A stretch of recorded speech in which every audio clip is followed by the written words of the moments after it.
We are back. The boys are here just for you. A very good morning. My name is Graham Richards. I'm Carl Wasty. Hello. Hello. Hi there. You know, it's midweek, eh? Is it? It's midweek. Check how surprised I was. For a second, I almost didn't believe you, but he doesn't lie. It is. No, it's midweek. It's downhill to the weekend. That's just right. from here. We absolutely love it, and we are here for you. And yes, we know load shedding can be a frustration, okay? Yes, we have to still talk about it because it's a part of our everyday lives. So we are going to push back, okay? We are going to be taking a look at the Eskom as the push app, so we can find a little bit more about that in a sense. But we're also going to be exploring some alternative powers and, of course, how we can deal with load shedding in the heart of the home, in the kitchen. And, of course, Abigail Donnelly from Taste Magazine is here to show us some amazing recipes on how we can deal with the lights going out and the bellies needing to be filled. There we go. So load shedding sorted, but I'm not sure if you've got wind of wind energy. All right, it's something that's actually really a possibility, or could it be, actually? So I'll be investigating this a bit later with some of the experts, because, I mean, wind energy, we have so much wind. It's the windiest place on earth, right? Is this not? Why can't we use the wind, harness the wind? And I have a feeling it's going to spark a lot of creativity in that social space right now as well. And then, of course, entertaining us this morning is singer Bongaziwe Mabandla. Take a look at that face. Incredible talent.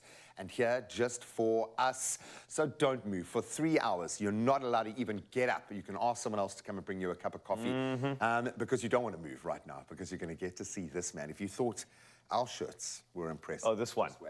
Just look at this one. Go for it. Yo. Sure. Another one. Yeah. We all salmon out this morning. Good morning, Mzansi. Thank you for joining us. It's the middle of the week, but it's going to feel like a Friday because we've got so much entertainment for you. And before we even get into the entertainment, we want to chat to you, obviously, have that conversation and keep it coming, because this morning it's about cleaning your home. Yes, and we are asking you, when it comes to cleaning your home, what's the first thing on your list and what do you leave for the last because it's the worst part? Now, we want you to share your voice notes. Come through on 063-408-8863. Use the hashtag Expresso Show and get creative with this one. Maybe you've also got some hacks that you can share along the way when it comes to cleaning our home. We'll definitely take that and serve it across the channels, and hopefully help Mzansi too, and help me as well, because honestly, I just hate cleaning. Every part of it, I hate. So hopefully you can help me change my perception on things. For now, though, it's time to kick off official duties, and Carlitos is standing by. I am indeed. Let's take a look. And starting nationally, Parliament's ad hoc committee established to select the public protector will recommend acting public protector Koleka Kgaleka to head the Chapter 9 institution. The committee interviewed 8 shortlisted candidates last week. Kgaleka was proposed to be the successful candidate by the ANC and the IFP. The DA, the Freedom Front Plus, and the EFF did not support the proposal for Kgaleka to take over from the suspended public protector Busisiwe Mkhwebane. The matter will now go before the National Assembly, where parties will have an opportunity to vote. Meanwhile, the head of Industry Association Communication and Technology, Pila Setole, says economic divide filters down to technological division, as many still can't access digital devices because of how expensive they remain. He was speaking at the SA Telecommunications Networks and Applications Conference in the Drakensberg. He said SA's economic inequality needed to be sorted for accessible technology to all.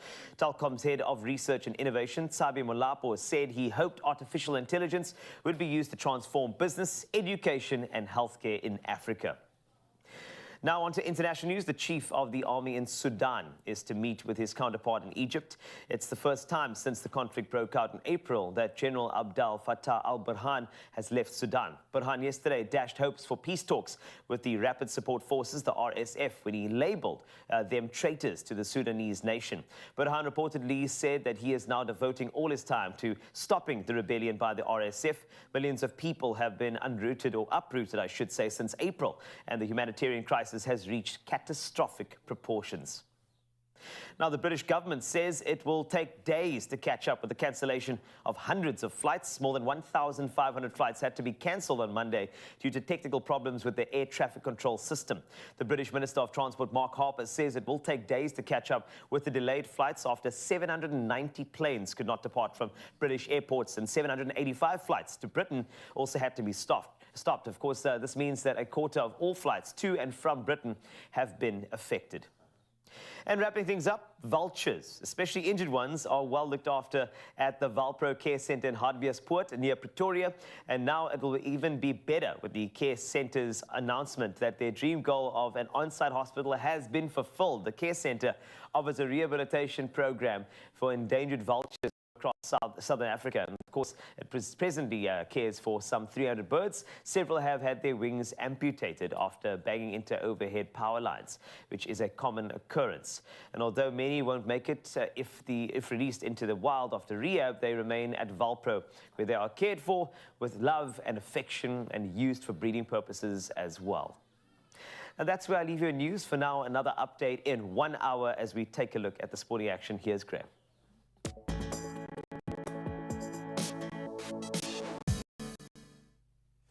Thank you so much, Carl. Let's start with cricket news. And dynamic batsman Tristan Stubbs is set to assume wicket-keeping duties as a rejuvenated Proteas squad welcomes Australia for their initial match of a 3-game T20 international series spanning 5 days at Durban's Kingsmead Stadium starting today. I'm sorry, work numbers are going to be low down in Durbs. Notably, key players such as Quinton de Kock and Chriso Rabada not there, being rested for this rapid series.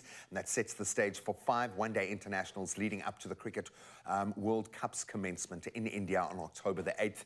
The perfect kind of preparation. Now let's head a little further afield for footballing news. And Liverpool's defender and captain Virgil van Dijk is facing charges for inappropriate conduct after his ejection during Sunday's match against Newcastle. Now the red card came after a foul on Newcastle's Alexander Isak. That was in Liverpool's 2-1 win at St James's Park. They had to fight hard with a man down. Now the Dutch centre-back contested the decision, engaging in a heated exchange with referee John Brooks. Now presently under a 1-match ban, he'll miss the upcoming Aston Villa game. However, his suspension might escalate due to a Football Association charge yesterday for using disrespectful language towards the official. Now we bring it back home again for rugby news. And Western Province Rugby's General Council is scheduled to convene today for a groundbreaking equity proposition aimed at securing a prosperous future for both professional and grassroots rugby in the region. Now, the pioneering deal set with Red Deezer Investment is poised to elevate the Stormers in the URC and the Champions Cup, reinforcing Western Province's historic stature in the Currie Cup as well. And with backing from Stellenbosch LaRue family, this partnership stands as a significant investment, fostering local talent development and global competitiveness. They're playing in a global pool now. They need to match that with a budget. This is a great step forward. Now we turn to tennis, and Tania's Ons Jabeur triumphed over a health concern to secure a spot in the US Open second round yesterday. She clinched a 7-5, 7-6 victory against Colombia's Camila Osorio, displaying some major determination and resilience. Jabeur is currently seeking her maiden Grand Slam title after enduring 3 heart-wrenching final losses since 2022. So next up for Jabeur will be the Chechen Linda Muskova in the second round. And we're going to chat a little bit of US Open in just a moment. Adam Funheart is here to take us through our paces and put Ryle through his paces literally after that. But right now, let's get the latest on the weather front.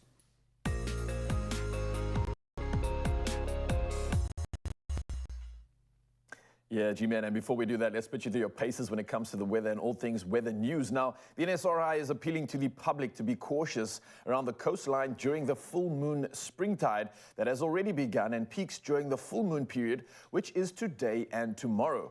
Now, this blue moon, and a blue moon is a rare second full moon during the same month, will be a super one, thus closer to Earth than normal. And this one will be the largest full supermoon of 2023. And it coincides with the planet Saturn that can be seen in the sky near the moon. And that's in her planetary position closest to Earth for 2023. Now, moreover, as per normal, this full moon brings spring tide, where high tides higher than normal and low tides lower than normal, and can have an increased effect on the strength of rip currents. So be cautious, says the NSRI, and that's for anybody that is playing out on the coastline or heading into our beautiful waters. Well, from our weather news, let's dive into those temperatures and see what's happening on your side of town. Starting off in Polokwane, the day starting at a low of 6 up to a moderate max of 22. Mbombela sees the day starting at 10 up to 25. Pretoria, sunny skies from 9 up to 24. In Johannesburg, much the same, 8 is your low up to a high of 23 degrees Celsius. Moving over to Now, sunny skies continue from 8 up to 25. Klerksdorp much the same from 7 up to a nice warm 25 degrees. Kimberley starts the day at 12 up to a max of 26. And Bloemfontein, the sunny skies continue from a chilly 7 up to a nice warm 24 degrees Celsius. And on the coast now and over to Richards Bay, where it seems like the sun continues, 16 up to 27 degrees. Pietermaritzburg, warm conditions from 11 up to 29. Durban much the same, 16 up to 25. And Mthatha, 10 is your low up to a high of 31 degrees Celsius. Around the coast now and carrying on to East London, it looks like the sunny skies continue, 19 up to a high of 28 degrees. Cradock sees the day starting at 9 up to a nice warm 30 degrees. GQ Gqeberha, 16 is low up to a nice scorching 32 degrees. And George, 12 to start the day up to a max of 29 degrees Celsius. Beautiful stuff indeed. It looks like the sunny skies continue all the way through, and in the mother city it's much the same, 13 up to a high of 21 degrees. Worcester sees the day starting at 10 up to 29. Sutherland, sunny skies continue, of course, from 9 up to 23. And Uppington, 16 is your low up to a nice warm 30 degrees Celsius. Oh, it looks like it is sunny skies every single town, well, in every single town, in Cape Town, in Durban, in Gauteng, you name it. It's going to be beautiful weather. But let's see what those pictures look like with these sunrise views. And starting us off for this morning edition, we got Alia in Durban showing off the sun peeking behind the tree. Alia really loving this shot, absolutely. And oh, it's a beautiful sort of creative one too. Loving the foreground that you've included in this one. We've got Tanya up next in Skakaskraal, capturing a pretty sky this morning. I'm loving the colors on this one. Just in the horizon there, I see the contrast of that silhouette, but what a beautiful start to the day. Lydia's up next in Krugersdorp, bringing us a stunning shot. These are soft purple tones just behind the foreground of those trees there, causing a beautiful silhouette. I absolutely love it. Shakira up next out in GQ Gqeberha, overlooking the city, showing off bold pink hues over the ocean amongst the city lights, and this is what it's about, getting us geared up, excited, and absolutely amped for the day. Mzansi, what a beautiful start to this morning's edition of Sunrise Views. Keep it coming. We'll do it all again in the hour and use the number 063-408-8863. I can't wait to see what's next. And hey, speaking of what's next, check this out. Check this out, indeed. I feel like I am remiss. I have missed out on what's been going on at the US Open. We've invited paddle star Adam Funheart in to bring us up to speed, let us know who we need to be watching within the US Open. Then, of course, he's going to put Ryle through his paces with a tennis fitness routine. It's a different kind of game that requires a different kind of discipline. So you can start warming up. We'll see you in a sec.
It's my feel good show. Thank you so much for choosing to spend your time with us this morning. Let's talk a little tennis. And the American Open has arrived. All attention will focus on, obviously, the young superstar Carlos Alcaraz as the Spanish player aims to uphold his championship. Going to be a tough one, though. Novak Djokovic's comeback since 2021 will also be notable in this year's US Open. I just have a feeling about this guy this year. And then, of course, in the female category, Poland's Iga Swiatek is aiming to secure victory for the second successive occasion, but in a pretty open field. And chat a little bit more about the US Open is SA tennis and paddle A1 player Adam Funheart. Adam, welcome. Thank you so much for being here. Thank you. First of all, how are you, dude? The last time we met you, it felt like doors were opening for you in the paddle space. You look busy, bro. Yeah, it's been a busy couple of months, but it's been very enjoyable. Obviously, I had the trip to Sweden. Great experience. So a lot going on, but a good busy. A good busy. And now you know the world that awaits you out there, which is fantastic. So congratulations on everything you're achieving. I'm glad you could join us because I kind of feel remiss because I've been so focused on the build-up to the Rugby World Cup. I'm like, hang on a minute, we've got a tennis major happening right now, and possibly one of the coolest stories when it comes to the men's game. You got the king. And I think many people are going to have to call Novak the GOAT by the end of this year because he's still doing it. He has to. But there seems to be been a mental shift. He's now a fan favorite. People are loving Novak Djokovic. He's gone viral on memes. He's just been in a really good headspace as well. But he's also been pumping up young Carlos Alcaraz because he understands that this is the kid who's going to take his mantle. Yeah. Is it going to be now, or do we still have another 2-3 years of Novak to savor, do you think? Yeah, I think we have a couple of years left of Novak. I think Alcaraz was just what he needed to kind of light the spark inside of Rafa, him. yeah. And I think that's almost ignited him. He's almost into like a new level now, where he's getting that dominance back that he had. But then Alcaraz is also pushing, so it's some rivalry. And from a different base plate, like we joke about new players coming on, like an Erling Haaland, for instance, in football, coming on and starting where Messi left off. Yeah. You know, these insane feats of physical kind of balance where Alcaraz has the mental game of a Djokovic, he has the finesse of a Federer, he has the strength. These Grand Slams, and if he plays well, he can beat anyone on the tour. Well, that's it, or ruin anyone's tournaments, I think, you know, which is I love that. We want a hoodoo player in the side. Men's side sorted. Everyone's talking about Iga Swiatek. Is that based on her form at the moment, or is that based on a lack of credible challenger? Because the field seems so open within the women's game. I want to mention names like Ons Jabeur. I'm almost terrified to put in any more expectation on her shoulders because I feel like any more added pressure and it's just going to be another final loss. But let's start with Iga. Is she the one? Is she the favorite this year because she carries the title? I think you have to give it to her. I think, like you said, it's very open. She hasn't been in the best form coming up to it, but the best play their best when they need to. That's it. So I would say she's the favorite going into this tournament. Who should we be watching on the women's tour? And I will mention, obviously, Ons Jabeur again, because we are so desperate to see it. 3 finals lost. How much of a mental mountain does that become to climb?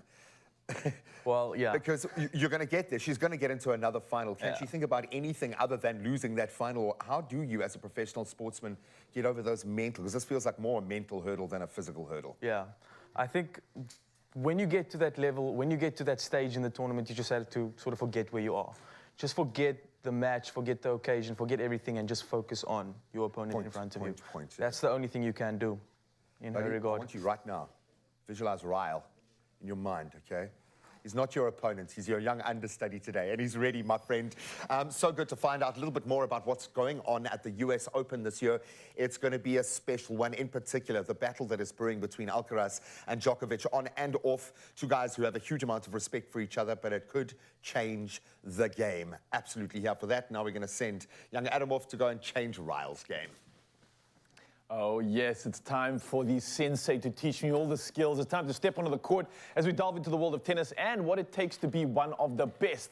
Now, someone here to give us the tips on fitness techniques, as well as the easy-to-use routines in SA tennis and paddle, is SA tennis and paddle player Adam Funheart in the building. Adam, welcome, my man. It's nice to see you again. How you doing? Good, good. Nice to see you, man. How's the body feeling after all these tournaments you've been playing everywhere on the courts? Yeah, I feel fresh. I feel ready. Lekker. Yeah. So apparently you like pretty much like the South African Alcaraz, so we're hoping that you can share some of the skills with us right now. I know you are definitely inspiring a lot of youngsters that are hearing about your accolades in the space. How do we replicate what you're doing, though, is something that a lot of people are asking. And just in general, how do they replicate becoming a top super tennis players. So what do we do? What sort of skills do you have for us that can hopefully help us improve our tennis game? What do you got for us? Okay.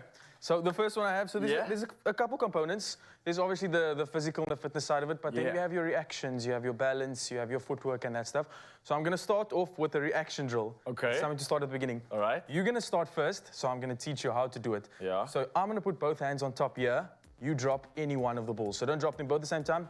Just Only the one you touch. And I have both hands here, and you just drop one. When you're ready. Oh, okay. I have to See, catch you've it. got to catch it. Oh, okay, okay. I was waiting for you like tap my hand. All right. Okay, you ready? Yeah. Oh, geez, you got to have proper reactions for this. Okay. Oh. Yeah. Okay. Now for you. Okay, so my hands on top here? Yeah. Okay, let's go. Ooh. Not as easy as Yeah, it not looks, as fast as Adam. Whoa. Ooh. Yes. Jeez, this is proper. Whoa. One more. Woo! It was a lot of fun, eh? Jeez, you really gotta be fast to get the ball. And this is obviously the same reaction time you obviously have when the ball's coming to your right, left-hand side. You gotta make that quick decision, right? That's the make or break. Yeah. All right, so reaction boxes ticked. This is something you can do before the game, get your hand-eye coordination in together. Nice thing to start off with, get the mind ready, get your brain kind of in sync, get your eye in. Beautiful. Okay, so we got the tempo on check. What's the next step? What else do we need to work on? So the next thing we're gonna do, with the racket, you can grab a racket there and grab a ball. Grab a ball. Okay. So it's very important that you get your feel and your eye in also. So what we're gonna do is, we're gonna do taps like this.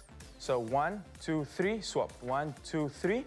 And I want you to focus on keeping the ball at the same height all the time. So don't deviate like that. So have consistency in that bounce. Consistency. So it's this backhand 1, 2, 3. Forehand 1, 2, 3. 1, 2, 3. 1, 2, 3.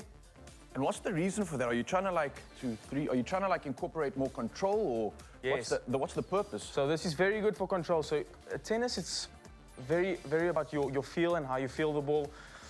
So this is going to help you with that feel. There we go. Sorry, I can't even listen to you because I've got to concentrate so much right now. No, you got it. Honestly, I see what you mean. There's a real emphasis on like controlling the ball. I often, when I play, I just want to like attack and like get my anger out and go ham. But there's really a finesse and a balance that comes into play, and that's the important part of this game, right? Yeah. Okay, so that box is ticked. We got the hand-eye coordination, we got the tempo, we got the control, but I still need to move, right? The court is big. How do I reach those far shots, those rallies? How do I get involved in that? Here we go. Okay. Next one. That's something. Adam's got all the answers. What do you got for us, man? Okay. So between these cones, we're going to work on a figure of 8. Okay. So it's important, stay nice and low. All right. Bend the knees, and we're going to go in and out like this. In and out like this. And then I'm going to stand here, and I'm going to shout reverse. And then you're going to go in the opposite direction. So you got to stay on your toes, reverse, and this way. Okay, quick question. Why are we staying low as opposed to running up nice and high? So when you're low, you have a lower sense of gravity, better base of support, quicker to move. If you like this with a nice wide stance like this, you can react this way. Oh, yeah, you can react this way. Whereas if you're upright, standing like this, it's a bit more difficult. The weight is all out of control. Exactly. Okay, I like that. All right, so we make a figure of 8. Am I facing the front all the time? Exactly. Okay, always facing the front. Quick feet. Go. And reverse. Other way. Yes. Reverse. Reverse. Legs are burning. Yeah. Reverse. Right. Yes, right. Okay. Whoa. We got it. And reverse. And stop. Oh man, it's burning, dude. Yeah? Okay, that is proper. Adam Funheart coming through. Thank you so much, bro. This is really, I think, what it's about. A lot of us get so caught up in trying to get all the way to the top, try and create these insane finesses and shots, but this is what it's about, right? It's the basics that make the difference. Someone like you at your level, are you still doing this kind of work? Absolutely. Okay. Absolutely. Well, you got no excuse from Zanzi. Always stick to the basics. You want to be a pro, you want to get any advice, you want to reach out to this man. He's online, he's doing the absolute most when it comes to paddle and tennis, and someone I definitely think is going to be on that podium soon. So, brother, wishing nothing but the best of luck. Hopefully celebrating a medal or something soon. And, whoa, I'm proper out of breath right now. Clearly this stuff is working, and I need to get my work on to get better at the court. So, whoa, let's head through and see what else we can expect for the show. Man, that was proper, bro. Just catch your breath after all that racket. Here is some TV viewing clickbait, just for you. Number 1, did Steve Harvey's wife cheat on him? That's a big question. And we are also proud to chat to you about Zoe's bun. Whoa. Stick around. Whoa. Oh, you can make Crouch, touch, but don't you dare pause. Because when you buy any of our favorite Clover products, keep the till slip handy and catch the Expresso Breakfast Show every weekday morning for more details on how to enter. While the box of battling for rugby's greatest prize, you can win your share of 80,000 rands worth of Weber Prize. So engage and win with rugby's greatest moments, brought to you with love by Clover.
It's my feel good.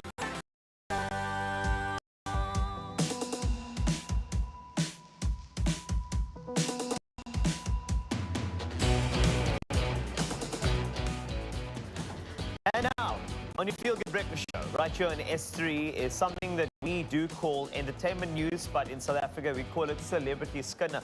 And we're about to pack all of this out for you just to make sure you know exactly what's happening in the entertainment world. We've got so many stories to share. And let's just jump straight in. Yeah, because you don't want to be caught out, man. You No. don't want to be caught out. People are chatting, and you're in the kitchen at work. And Right. you're like, it's how embarrassing. You can't join the conversation. So let's give you some of those conversation starters.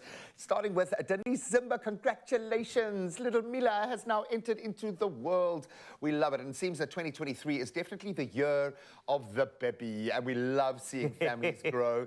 Look at the gorgeousness. Now, actress and media personality that she is, she surprised her fans and her friends alike within the industry when she revealed that she had given birth to her second born. Congrats. She took to her Instagram account and shared a gorgeous video of her birth and pregnancy journey, writing, tired, overwhelmed, changed, isolated, but most importantly, in love and grateful. Aw. Hi, Mila. Yes, Mila. What a beautiful baba, and also congratulations, Denise. We love hearing it, we love seeing it, and thank you for sharing these moments with the world. You know, you don't often see these, but I think this is great to get a little window into it. So all the best as we move on to a bit of from cuteness to scandal. What happened? All right, Carl, tell the me. scandal's simple. Now, Steve Harvey's wife, the question is, Did she? did she or did she not? A few days ago, Steve Harvey actually found himself trending for the wrong reason when users of X, previously Twitter, went crazy with reports that media icon Steve Harvey's wife, Marjorie, had cheated on him with his bodyguard. Reports went on to allege that if they divorced Marjorie, wanted half of his wealth, and obviously speculation went crazy with wildfire. The man himself shut down any claims when he spoke at the Invest Fest on Sunday, saying, "Before I get started, just let me say, I'm fine." The game show host noted, "Marjorie's fine. I don't know what y'all doing, but find something else to do. 'Cause we're fine. Lord of mercy, man." That's what Steve added. I'm sure I wish I could cuss, though. Sometimes you just want to respond. And I ain't got no time for rumors and gossip, man. God's been good to me. I'm still shining. And he That's is what still said. shining. I feel like he's entering into the best phase of his career, but he's kind of Very like good. a puppet to all of us. So when Steve steps in and says, "Hey, okay, enough of your calm nonsense, down. little ones."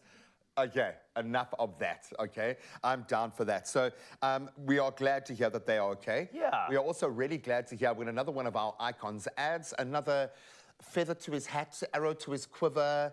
I don't know. Another bag. Another bag. That's another to his bag that's bags. coming, man.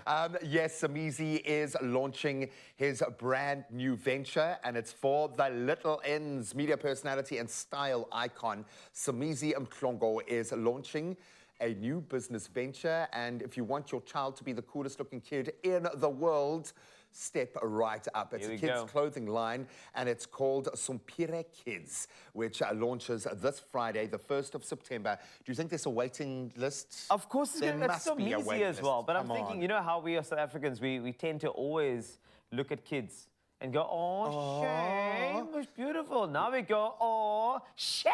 Shame, You yeah. look at your child with this awesome drip on. I can tell you that there are a couple of comments that come through on your screen, though. We inspired some, so I'm looking forward to Sompire Kids like that. So this sounds fun. Sounds so fun. Yeah, You know it will be fun, and you know it will be on point, and you know now your child's clothing is going to cost more than yours. that's correct. Boom, and it's worth it. Dun, dun, dun. So now that that is out there, there's another thing happening on Friday, which is some new music. I love chatting about these things because, you know, Nelly Furtado, I thought that she had taken a proper sabbatical, but she's back though. She got a couple of new She's like songs. a bird. She's like a bird, Yes, Bruce. you know. She'll flitter back. But she's coming back because Timbaland, as well as Justin Timberlake, have jumped onto a track with Nelly Furtado. And for months now, they've been teasing to this collaboration, but it's finally out. Keep Going Up is yours on Friday, featuring Timbo, Nelly, and JT. Have you had a sneak? Have you been on the I socials? have had a you sneak of heard? this. And Yes, it's so good. So Timberland. I was going to say, And because they start at a level where correct. most other artists end up. That's where this kind of collaborative, but did I show my age there at my excitement? a I literally little was bit. like a little dog, like one of those small lap dogs when you come home. Like, I felt my whole body wagging my tail there, it's but good this is though. this is incredible. The last time we heard, I think it was 2007, Give It To Me, with those, you know, the trio in studio. Give it to me. But now this time, it is going to be absolutely fantastic. So, yeah, this is going to be a big one. It's happening on Friday. But that's all we have for you with regard to entertainment news, aka Celeb Skinner. We just need a bun. We need a bun. A bun? A bun. Buns. Bun. Okay. If you can, please. Order some buns. Don't worry, I got you covered. And it's time to go from entertainment to trending. And it's time to look at what's trending on Expresso's feed. And of course, it's your Feel Good Breakfast Show, which comes to you live right here on S3, but also live in the palm of your hand. And that's on all our social media platforms, YouTube and SABC+. Now, before I even get into this segment, I want to bring in the lads here for this one too, because I know you've got something to share. We always love your comment. I didn't get the brief. You don't teach me the dance, guys. You call it the... Get them buns, baby, buns, baby. Buns, baby, buns. Okay, now where did that come from? That's why we're only allowed to be together once a week. I think that's why. Really, all right. This makes sense. So let's carry on. Yes, because bringing you content that gives you that instant feel good, and our social media team does it absolutely the best. Now, since this morning is all about DIY, last week our very own ZBZ Zoe Brown showed us how to get a famous hair bun. Now, this is something that blew my mind. I'm so upset because I thought you stuck it on. I thought it was all her hair, but check this out. The secret is finally being revealed. Oh, I was shocked. Good morning. I thought I will show you how I do my giant bun every morning ahead of the show. So I'm quickly just going to gather all my hair in a pony. Make sure the cousins are laying flat. This is the secret. A little donut. A donut? Oh, funny one. It's a This donut. donut's wet at the moment. It's all a lie, guys. It's all a lie. Don't not Just lie. wrap the hair around the donut. And that's how I get the magic bun. So now I just need to secure my bun. So every now and then I'll just use a little plastic elastic. So then I just use little black clips and secure it because there's going to be movement. And boom, Do the test. that's my hair, my bun. Here's the lipstick. Well And the done, bun. Faith. And if there's flyaways, I literally just use a little bit of hairspray. Okay, this is great. Look at that. I've never been transfixed looking at the making of a bun, but you're right there. It was a bit of a hack. It's a bit of a hack. Yeah, I'm gonna start putting like donuts and things in my bun here. I want to get some of that girth. Go for But it, this bro. is something that blows my mind. Zoe is actually so impressive. I mean, as gents, we forget like it's just a little bit of a spruce here, Yeah. some powder. I mean, for some. More for some.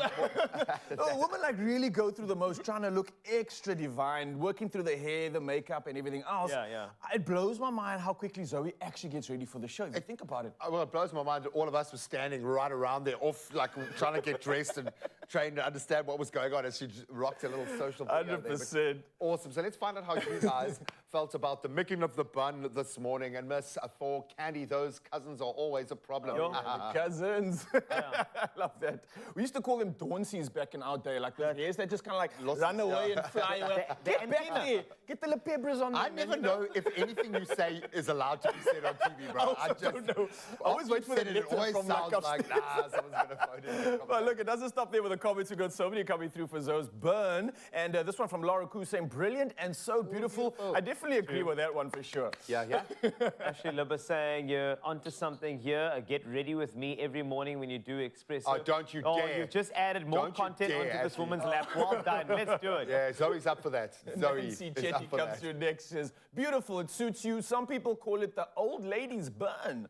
Oh, not in your case, though. So let's get something about, is that Sean or Sean? I think you're amazing, but when you said cousins, I was like, Yep, that's it.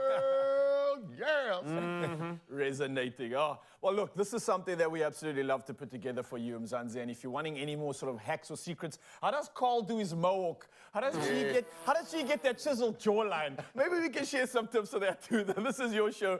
Connect with us and let us know on social media, on our platform. And you can also find us. It's Expresso. It's Twitter. It's Instagram, TikTok, Threads, Expresso Morning Show, SABC3 on Facebook, and at Expresso SABC on YouTube. I mean, it's everywhere you go. We are there for you. Everything, everywhere, all at once. And it speaks to how good our social media team are. There is no quit, there is no rest, there is no break. In between everything we do, they are on it. They are so good. So we love and appreciate you guys. Thank you so much for keeping that online family so well looked after. The lights are going out. What's for dinner, guys? That's it. So basically, Abigail's going to teach you a couple of things with regard to load shedding. And then, of course, it's the culinary hotline. So please, 063-408-8863. Those two are at the helm of all the answers you need. So when the lights go off, their ideas go up. And I'm going to tell you that there are so many of them in that kitchen. So make sure you stick around. See you in the kitchen.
It's my feel good.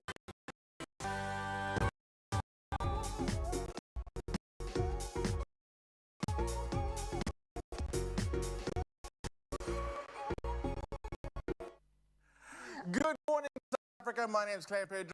It's a Wednesday. We're in the kitchen. The phone lines are open, which means it must be the culinary hotline. Now, this morning we are tackling an issue that every South African has to deal with, load shedding.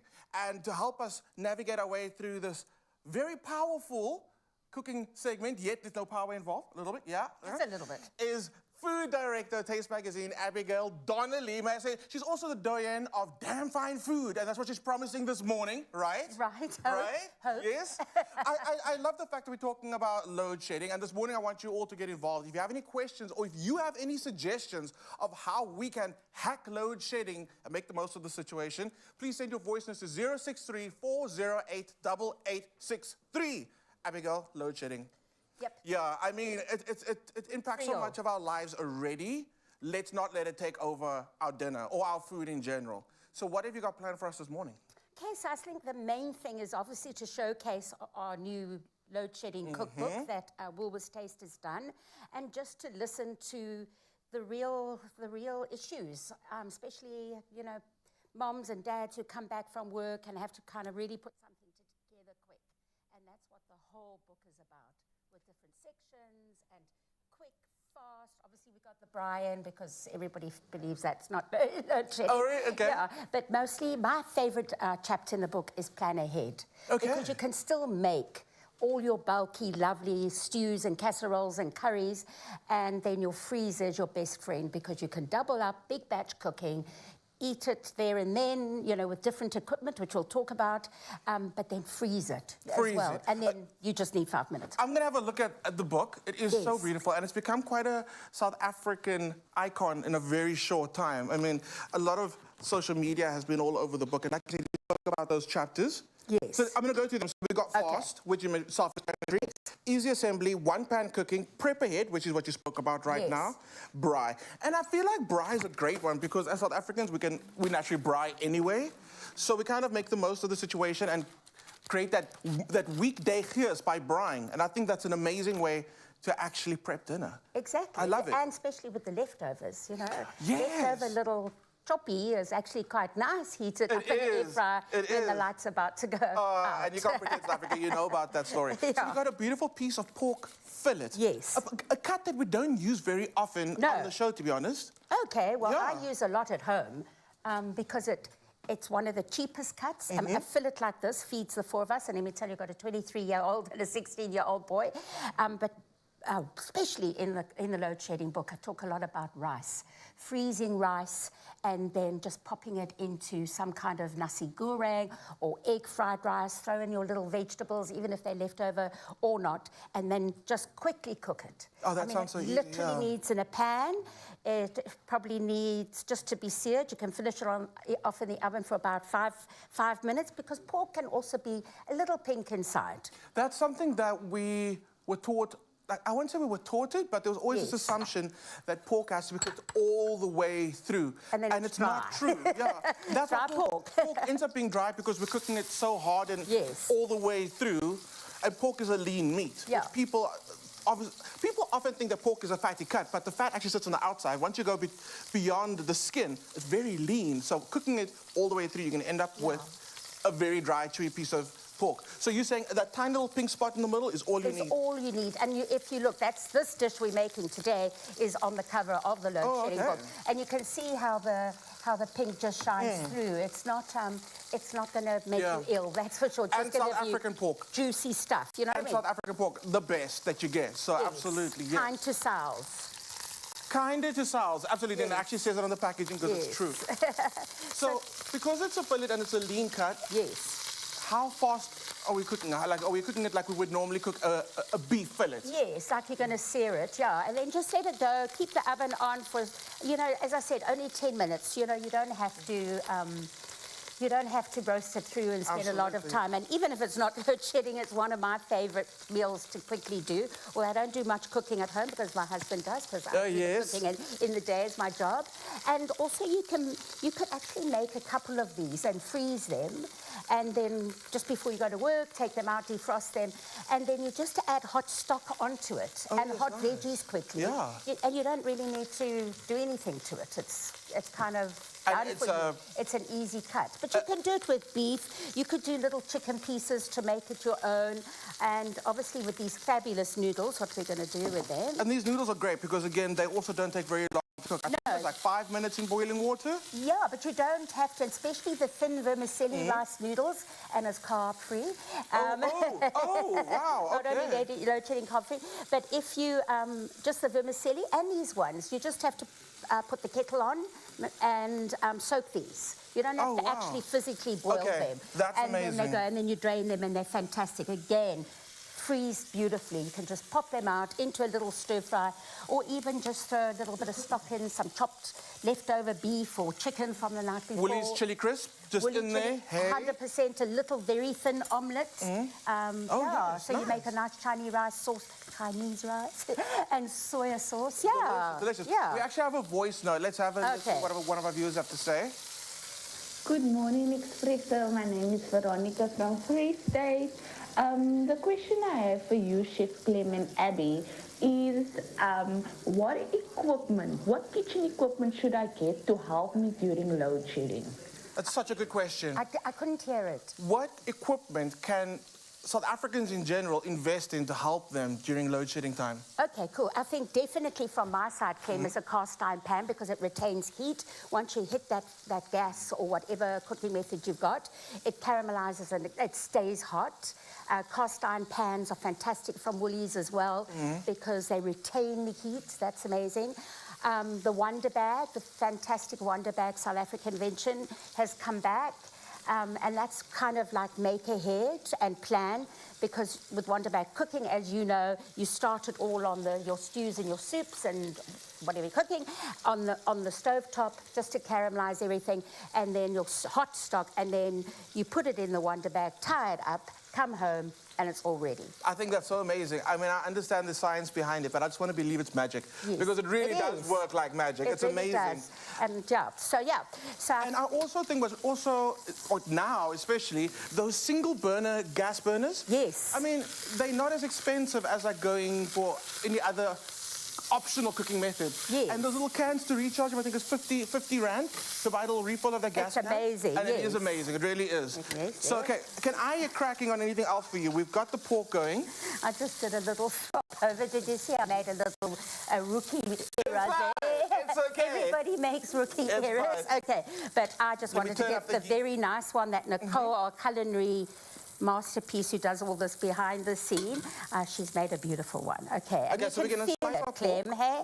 You can feel it. It still has a nice give. Got to have If a bit of bounce, yes, exactly, yeah. So in the lacquer juices, I'm going to throw in these. The noodles. This But for wait, fun. don't do that. Oh! Hang on to that, because we're going to finish this dish up in part 2, because we want to see that magic live. Because I think don't go anywhere. We were back with more Culinary Hotline Bling. Ching, ching, ching! Lots of tinging happening, but I can tell you so many more things happening on your Feel Good Breakfast Show. One of them is the fact that wind energy is on the radar now, given South Africa's, Eskom and load shedding problems. You know how it goes. That's why we gave you the hacks in the kitchen at the back. But is wind energy really a viable option for the future? That is the big question. And then, of course, one of my favorites ever. We're going to give you a recipe for beef mince curry. So I suggest you stay there if you want to find out about wind, and if you're really hungry, we got you covered. Oh my word. What's happening? Across women's and men's sports, the fields never look so wide open as it does this spring. And with 150,000 Rand to be won in the World Sports Betting Spring Stakes on Expresso, catch your favorite breakfast show on Spring Day, the 1st of September from 6 to 9 a.m. on S3. It's a celebration of sport with your chance to be one of 8 lucky viewers spinning the wheel for your share of 150,000 Rand. Plus, World Sports Betting account holders, your spin and win winnings will be matched with free World Sports Betting vouchers, only on Expresso.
It's my feel good. Welcome back to your Feel Good Breakfast Show. This is Expresso, and we need to investigate because is wind indeed the future? Now, the Western Cape's goal is to decrease reliance on traditional energy sources like Eskom, and the recent donation of energy equipment from China seems to have helped a bit as well. We're joined in studio by journalist Antoinette Slabbert to discuss wind energy as an alternative energy source and if it can play a big role in providing sustainable and reliable power throughout the country. Antoinette, good morning. Thank you for waking up and using your energy for us today. Good morning. Lovely. So, Antoinette, the Western Cape, obviously a place poised to be part of the wind energy generation of the nation, so to speak. Being more reliant on alternative energy sources, especially wind, is it a bold plan? Is it ambitious? Or is it something that has been a past missed opportunity that the Western Cape is now actually taking on? Yes, we know that there's a lot of wind in the Western Cape, and apparently it's even going to increase as the impact of climate change brings us more storms. But the Western Cape is quite ambitious. It's got a bold plan to decrease their reliance on Eskom by about 6,000 megawatt in the next 9 years. Wow. And the bulk of that will be wind energy. Now, just to give you an idea, the current total installed wind capacity is about 3,400 megawatt. Yes. And they're looking at 6,000, a large portion being wind. Yeah. And then you must also keep in mind that the availability of wind generation is fairly low, around the 30s, maybe just above 30% availability. So to get, let's say, 4,000 megawatt of generation capacity, you have to build a lot more. So it's quite an ambitious plan. So be that as it may, I'm sure that there are ways to help the shortfall because, when it's windy in the Western Cape, it's very windy. And is there not a way that the Western Cape can actually sort of store when there's massive wind opportunities and then, of course, use that for later? I mean, are there sort of technologies that can help the shortfall of wind generation in the province? is wind generation on its own only works when the wind blows, and we know the wind doesn't always blow. Yeah. So combining it with batteries will enable us to store and use at the later stage, also use when there's no wind blowing. And then there's also the possibility of combining it with solar power. And the research has shown that if you combine wind and solar, you have fairly good coverage over a 24-hour period. And also that can help to utilize the grid more efficiently, because one of the big constraints is the availability of grid capacity.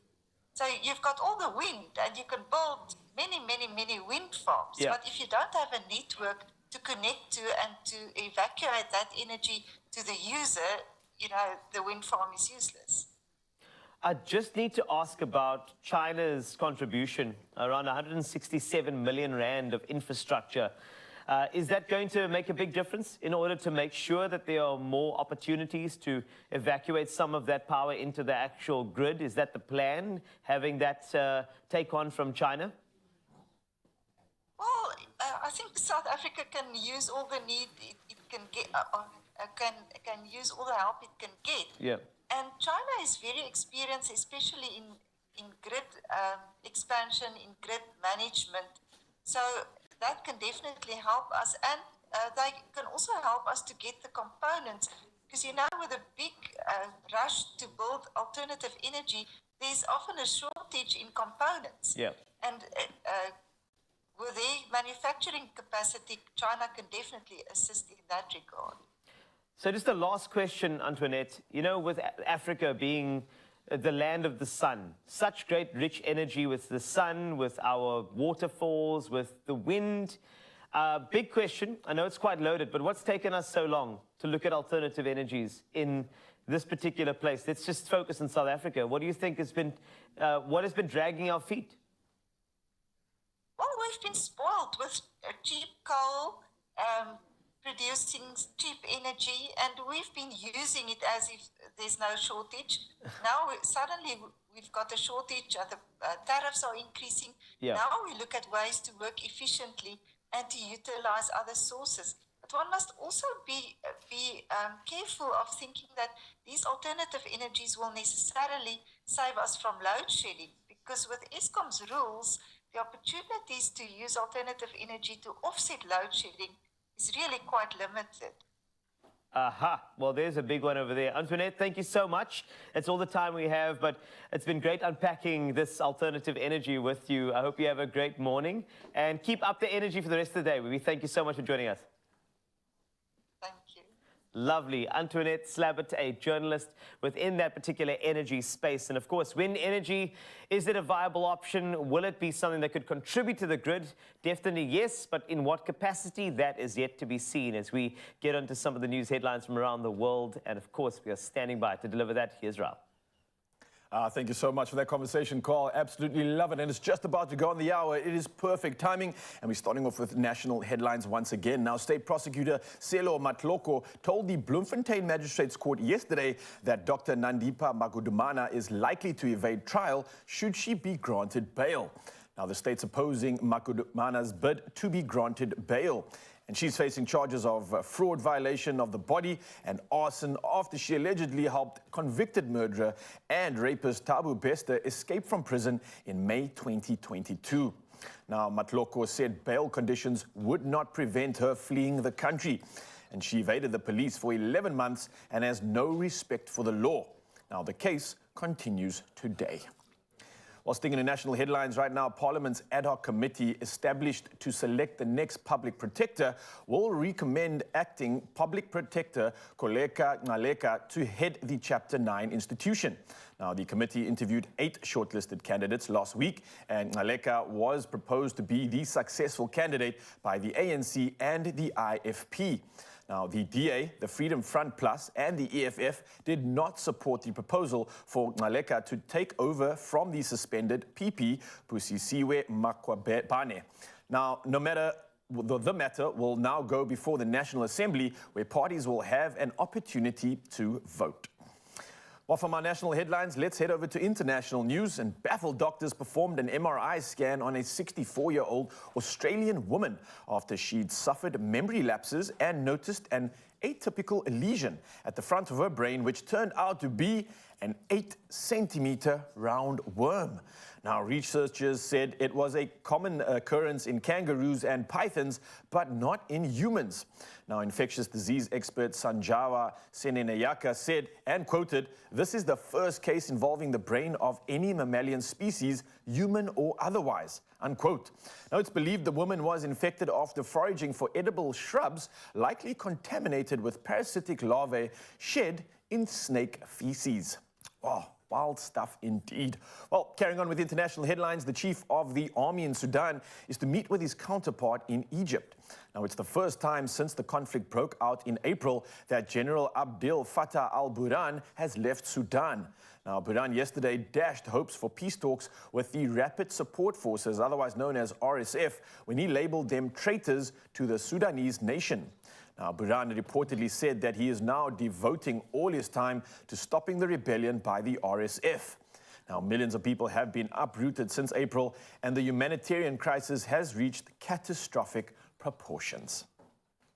Well, lastly, in our headlines right now, something that's definitely going to inspire many in the country. Now, Gauteng's health department is doing it again. Yes, the department is hosting its second surgical marathon at 23 public health facilities across the province this week.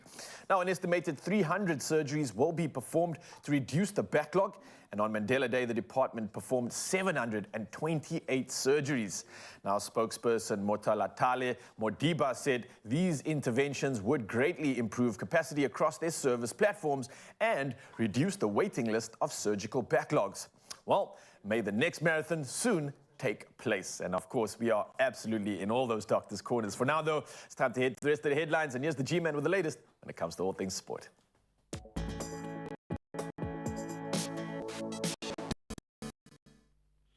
Thank you so much, Raul. Let's get excited about cricket now as well. So much great sport on the go. Now we can look forward to, of course, the Aussie invasion and dynamic batsman Tristan Stubbs. He is the man. He is set to assume wicket-keeping duties as a rejuvenated Proteas squad welcome Australia for their initial match of a 3-game T20 international series spanning 5 days at Durban's Kingsmead Stadium. Expect work attendance to be a little bit low this week, Notably, key players such as Quinton de Kock and our master blaster Riso Rabada are being arrested for this rapid series. And then, of course, for 5 one-day internationals leading up to Cricket World Cup's commencement in India on October the 8th. Great prep having the Aussies here for that. Now, we turn to Liverpool and a story that's continually evolving still. Liverpool's defender and captain Virgil van Dijk is now facing charges for inappropriate conduct after his ejection during Sunday's match against Newcastle. So the red card came after a foul on Newcastle's Alexander Isak in Liverpool's ultimately the 2-1 win at St James's Park.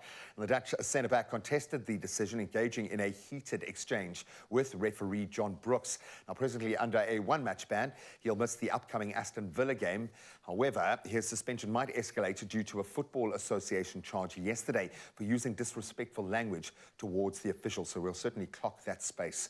Now, let's bring it back home for some great news on the local rugby front. Western Province's Rugby's General Council is scheduled to convene today for a groundbreaking equity proposition aimed at securing a prosperous future for both professional and grassroots rugby in the region. So the pioneering deal, set with Red Disa Investments, is poised to elevate the Stormers in the URC and Champions Cup with a big budget, reinforcing, of course, Western Province's historic stature in the Currie Cup as a feeding system. And with backing from Stellenbosch Leroux family, you know they've got the backing. This partnership stands as a significant investment, fostering local talent development and hopefully global competitiveness at the top tier. So a great advancement. Let's hope it goes through. Now let's turn to tennis, and hopefully once again this is her year. Tunisia's Ons Jabeur triumphed over a health concern to secure a spot in the US Open's second round yesterday. She clinched a 7-5, 7-6 victory against Colombia's Camila Osorio, displaying some major determination and resilience. And she's she's going to need it. Jabeur is currently seeking her maiden Grand Slam title after enduring 3 heart-wrenching final losses since 2022. But she certainly has the mettle to do it. And next up for Jabeur will be the Chechen Linda Noskova in the second round. So again, we'll watch that space, but that's where we leave our sport for now. The roads should be up and running by now. Hopefully not too much to report on, but Carl will get you to work safely.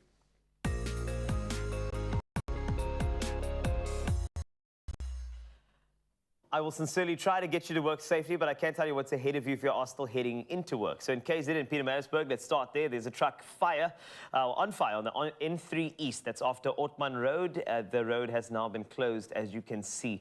Please use an alternative route if you can find one. And let's go to Cape Town in Plattekloof area. There's a stationary vehicle on the N1 outbound after Plattekloof turnoff. The left lane is obstructed at the moment. No current delays, but do pass by that area with caution. That's when it comes to traffic. That's all I have for you now. Be safe on the way to work. Let's take a look at your weather.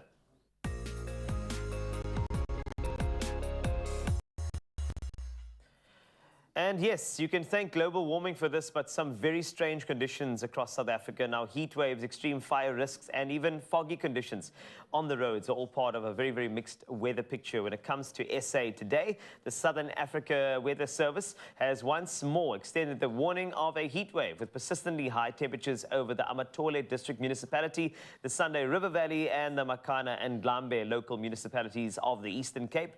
Extremely high fire danger conditions are expected over the parts of the northern and central Karoo, as well as some areas in the western parts of the Eastern Cape. And lastly, significantly reduced visibility due to fog, resulting in difficulty in driving conditions in places are expected over the extreme southern and southwestern parts of Limpopo and the high veld of Mpumalanga, as well as the eastern high veld of Gauteng. So if those are your conditions, please be safe as you head into the weekend this weekend. Now, let's take a look at your temperatures, give you an idea what to wear today.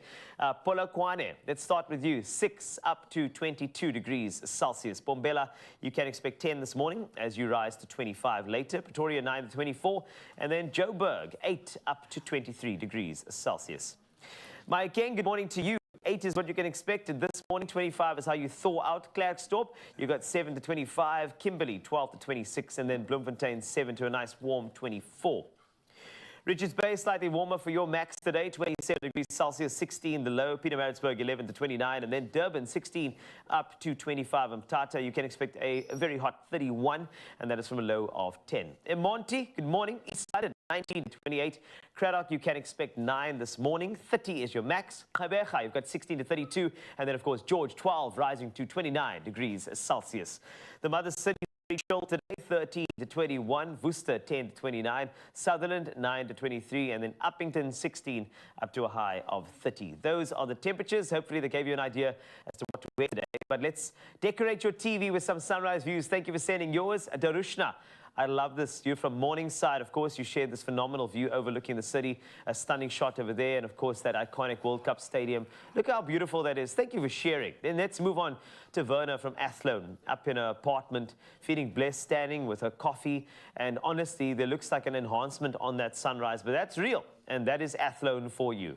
Let's go over to Andrew in Balito, walking on the deck, about to enjoy a run on the soft beach sand. I wish Ryle saw this one. That's like basically what I picture Ryle's screensaver to be on his phone. Just like that. Beautiful. And then Jayshree in Essenwood, bringing orange tones whilst heading to meet some friends. I mean, just that is a flex of note. If you think about that, even the structure of this picture, it looks like you've literally taken 2 pictures, spliced them into one, and made something beautiful. If you did, I admire the innovation and creativity, but it is indeed a competition. So if you've got a better picture, send it my way. 063-408-8863 and showcase your sunrise on your Feel Good Breakfast show as we give you some more action. And Ryle's got it all for you. I've got it all for you, but firstly, thank you for those pictures. I can't decide which one's going to be my background yet.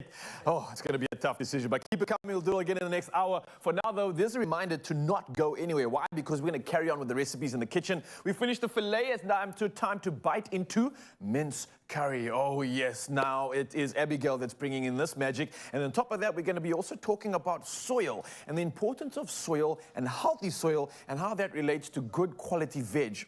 This and a whole lot more on your Feel Good Breakfast show. Don't go anywhere.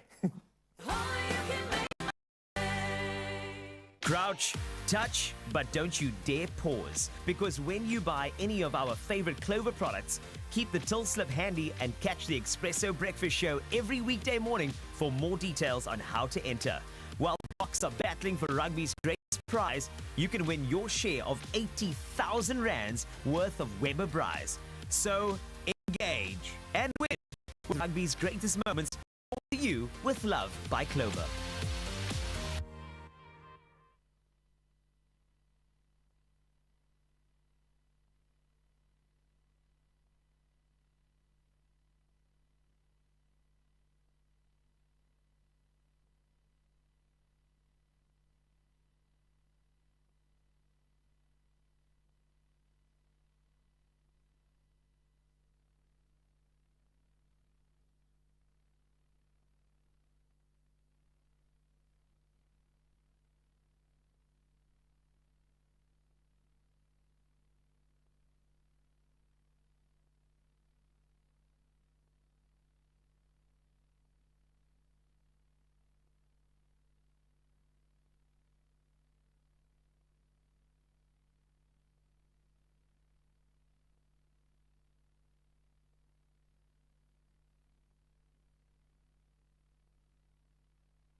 It's my feel good.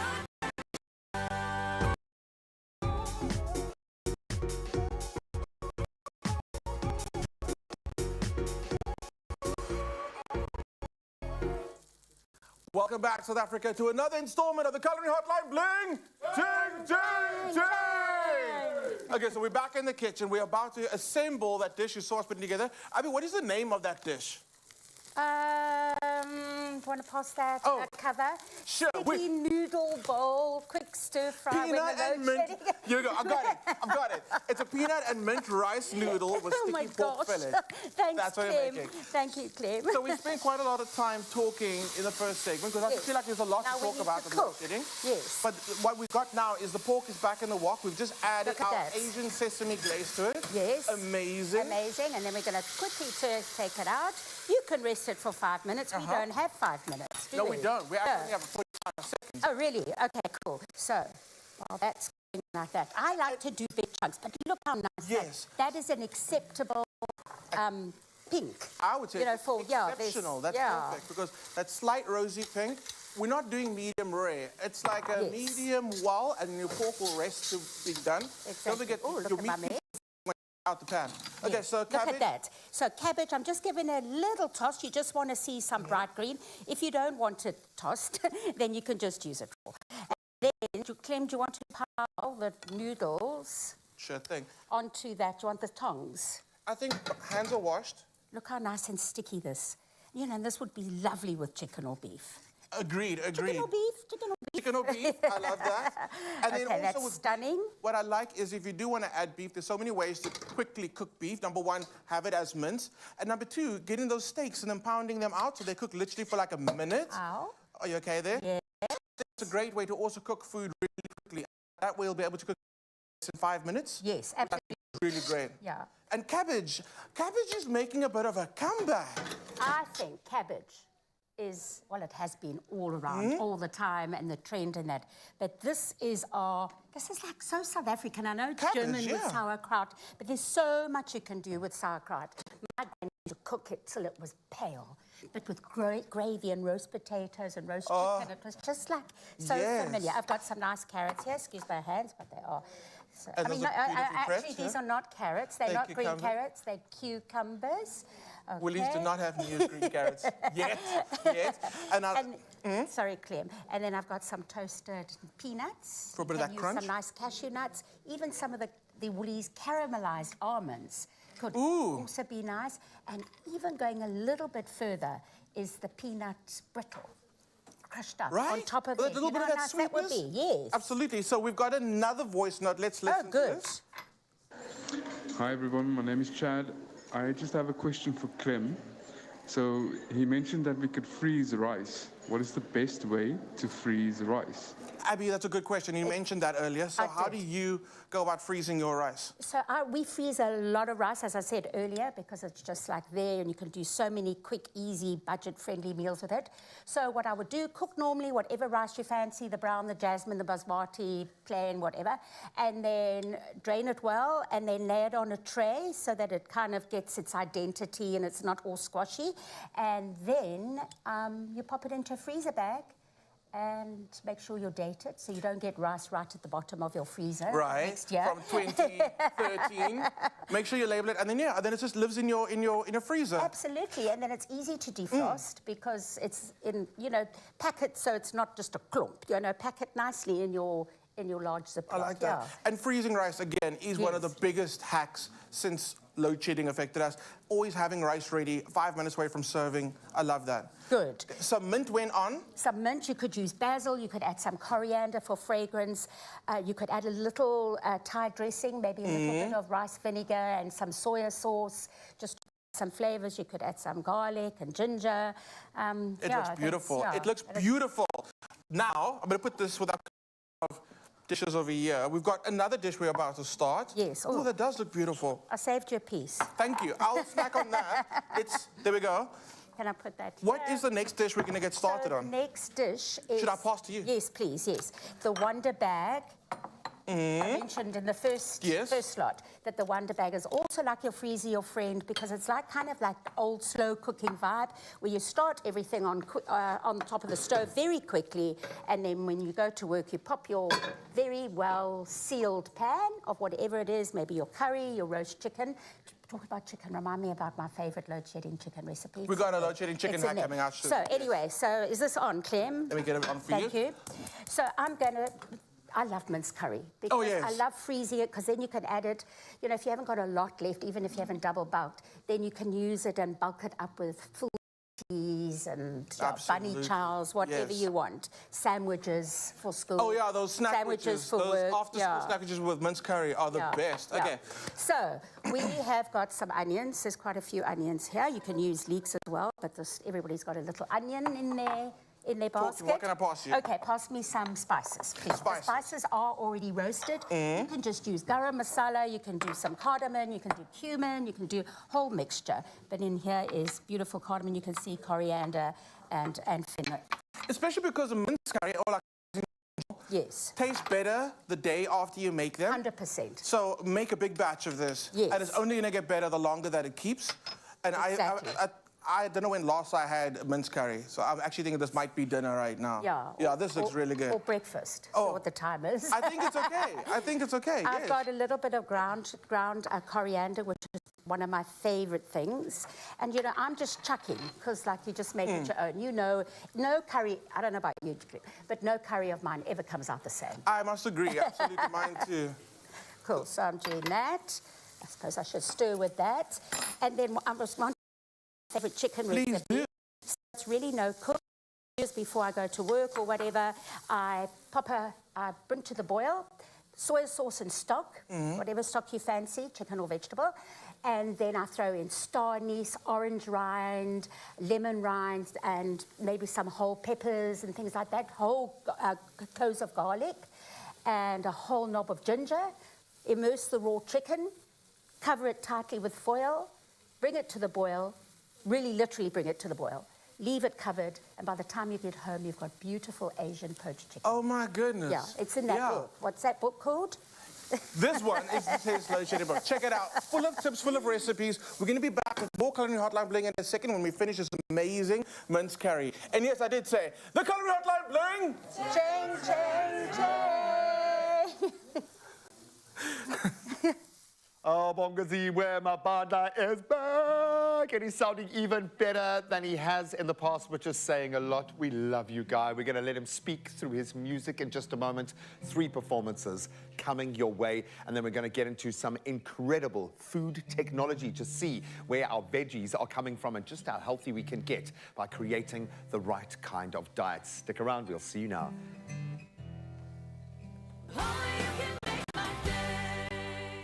Bake more memories and win big with the Tastemaster SA and Royal Baking. Watch the show every Tuesday evening at 7 and enter our competition by creating your unique own bake based on the week theme using Royal Baking Powder. Post it on the competition post on social media using hashtag the Tastemaster SA and stand the chance of winning a KitchenAid stand mixer and more every week.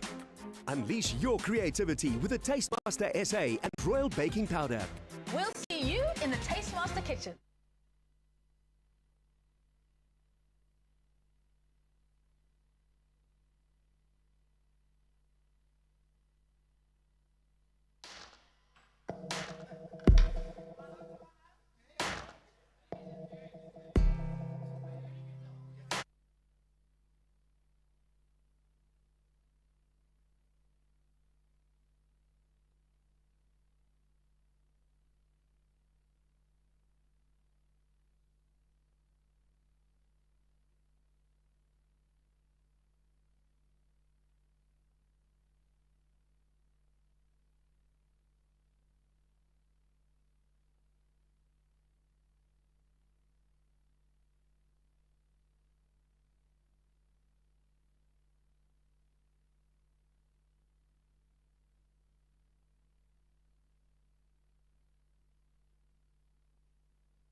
It's my feel good. Yes, Mzansi, welcome back to your Feel Good Breakfast Show, and we're going to make you feel that much better right now, and especially when it comes to the belly and your health in general. Now, Woolworths is obsessed with providing their customers with the best tasting quality produce grown by their local expert farmers. Now, they partner with their farmers to approach farming in a sustainable way, and that's when you get the most delicious and nutritious produce grown in harmony with nature. Now, already I'm dancing and celebrating this, but we've got senior technologist for vegetables and salads from Woolworths. I'm talking about Brigitte Zablocki, and she's here to tell us more about this approach they call farming for the future. Brigitte, how are we doing? Very well, and yourself? I'm good. I'm excited. I'm in like celebration mode. I've come from some of the farms that Woolies have produced, some of the Clement Golds that we've spoken about in previous episodes. We're talking about veg now. We're talking about some of the essentials in our lives. But let's get into this. How do you approach this? What are some of the pillars that are taken into account when it comes to growing fresh and good produce like this? So when we think of the pillars of sustainability, we often think of environment first, but there are actually 3 pillars. Okay. So you have the environment, and that really means working with nature, not against it when using farming practices. Then we talk about people. So how are our farming practices and activities having a beneficial impact on farming communities? And then finally, it needs to make financial sense. Yes. So how are our farming practices making sure that the cost of our inputs is less than actually what we get back for it? And that all 3 together actually builds a strong foundation for a resilient food system to ensure food safety and security. And that's an intricate balance, because when you're providing people with the best, it comes at a cost.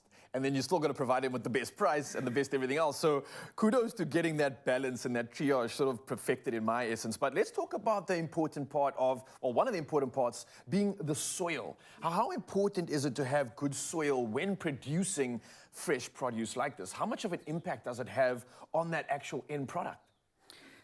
So the soil for a plant is exactly like the food that you eat. Okay. So it's fuel, it's yeah. So you are what you eat, and for plants, it's not really the soil, but so you have to think of when we're farming crops. Yeah. We should think more of that we're farming the soil, and that we're doing everything we can to build up the diversity in the soil texture, the structure, so that it's holding water, so that it's giving enough nutrients, that the plants can grow and be happy, and also nutritionally dense.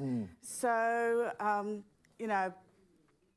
this is very important also when we think of you. I mean, you need to eat veggies, your 5 a day, you need to exercise, you need to sleep, and to avoid nutritional deficiencies, to avoid getting sick, every bug that comes around that you don't take off leave, or those types of things. And that's exactly what we're trying to do with the soil, to build it up to a point where the plants can get everything they need to be healthy. So if they get everything they need, that means we're getting everything we need, because they carry all that important nutrition and the good fuel that allows us to capitalize on the day. So how does this kind of work in a general sense? Because I would imagine that is it a matter of like, just get the best soil, okay? And then wherever that soil is, we'll grow all the veg on that soil. So if we find good soil, let's grow it there. Or if we've got it in this province, how does it all work exactly? So each veggie likes its own climatic conditions and its own soil type. And some like heavier soil, some like, sandier soils. So their specific requirements and their own perfect soil, right? Yes, it's like the shoes that you wear. Some people like Birkenstocks and some people like sneakers. But doesn't that make it quite complex in terms of growing?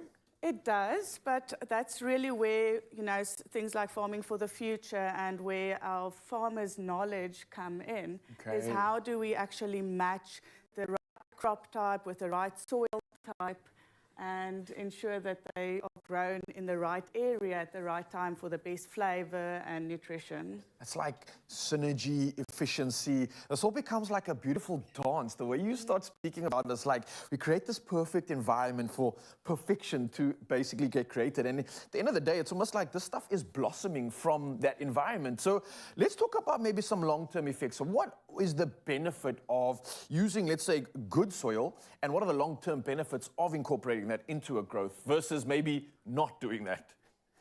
So think of looking after your soil like looking after your gut health, yes. Right? So you need to eat all these veggies, you need to have enough fiber, you need to be exercising, you need to get most of your nutrients from what you're eating. Yes. Otherwise, what's going to happen is you're going to start having nutritional deficiencies. Now you have to take vitamins and minerals. Compensate for the things we're not getting, Yes, and that's not the best way to really get nutrients. Then when you do get sick, then you need to take antibiotics. That disrupts your entire gut microflora, so you get sick more often again. Yep. So in exactly the same way, if we're not looking after the soil, if we're not making sure that we're building the organic matter with compost and, cover crops, and not if we're disturbing it too much with tillage and, growing the same crop over and over and over again on the same place, what's happening is it's like we getting sick and being unhappy. So when you do all these best practices, what you're actually building is that resilient soil system where the plants are getting the nutrients they need in the quantities they require. You're not polluting the environment. And then if there is a bug or something like that, they're more resilient. So they have better immune systems themselves. Beautiful. Fun fact, they also have their own immune systems, just like us. And they can actually fight off a lot of these bugs themselves. So we don't have to have all these chemical interventions to keep them healthy. Well, Brigitte, thank you so much. This has been something exciting, something to celebrate. I pride myself on good fuel nutrition, and I'm so grateful that I know that I'm getting that from Woolies produce, and especially in their veg. So for you, that is exactly it. That's the Woolworths difference, ensuring that their customers, us, we get quality, delicious products grown in harmony with nature. Now, we're celebrating that, and you can do the following. You can shop all your fresh produce at Woolworths, available in-store, online, and of course, on the Woolies app. Brigitte, thank you so much. The belly is excited. Only exceptional flavor. Our local farmers grow the best varieties. Only an unbroken cold chain. That's why they stay fresh for longer. Only farming for the future, so more generations can grow food too. The only vegetables to choose.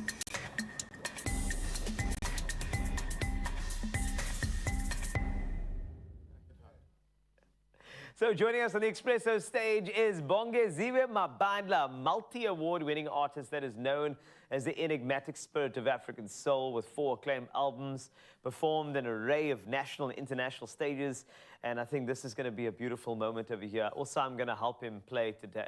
Can I help you play? Yeah, please. So we must just like there. So.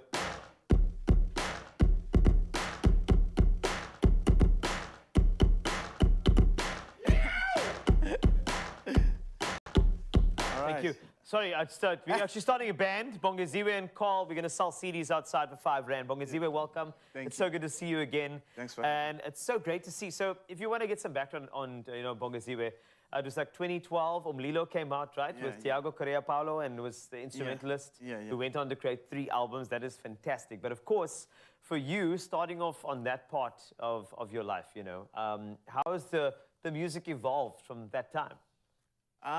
It's evolved. I guess it's evolved as I've evolved as a person, and I'm a little bit older since 2012. Of course, a little bit, just a little bit. You still look the same. A little bit older. So I hope it's reflected in the music. It will be. And congratulations with the 4th album, Amaxesha. All right. Yes, Amaxesha. Are you doing something about the time? Yes. The Xesha is there. Yeah, what is the album about? It's called Amaxesha because it's got a real big focus on time. Okay.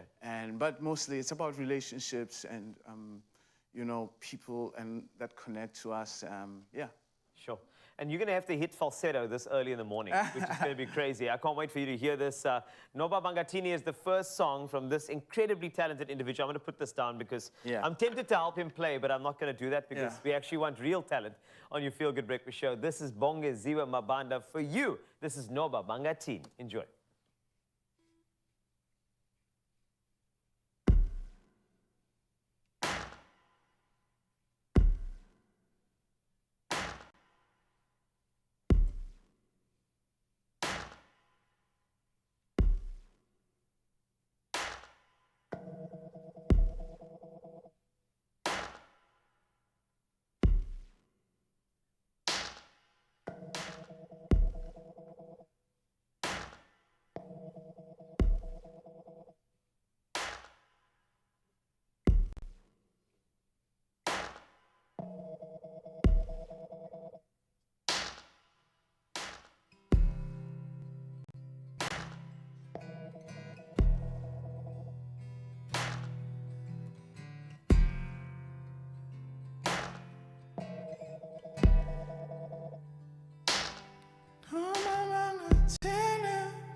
indlela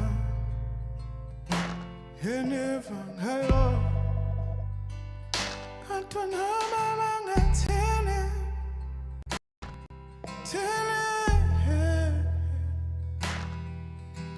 lothando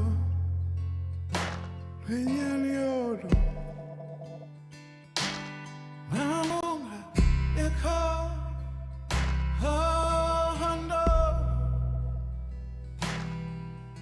uphinde esadlule incame ngonge ementinango nakhetha ubalawe kama xa nihlale nawe uleyama yelizwe lami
Ukhala ukhala mna inhlungu yakho yonke ndiyiva ngaphakathi futhi xa uvuye ndivuye nam mna ndilapho apho ukhoyo singaphimini sihleli sobabini sithembisana ukuba izinto zokulunga namhlanje ndifuna uyazi lo mini ide yafika thanda uthanda wena thanda uthandwa nguwe hlala nami kuze kube ngunaphakade hlala nami kude kube ngunaphakade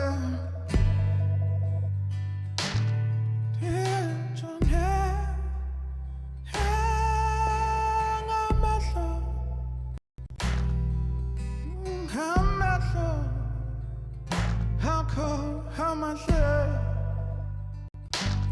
full of woman away.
It's my feel good.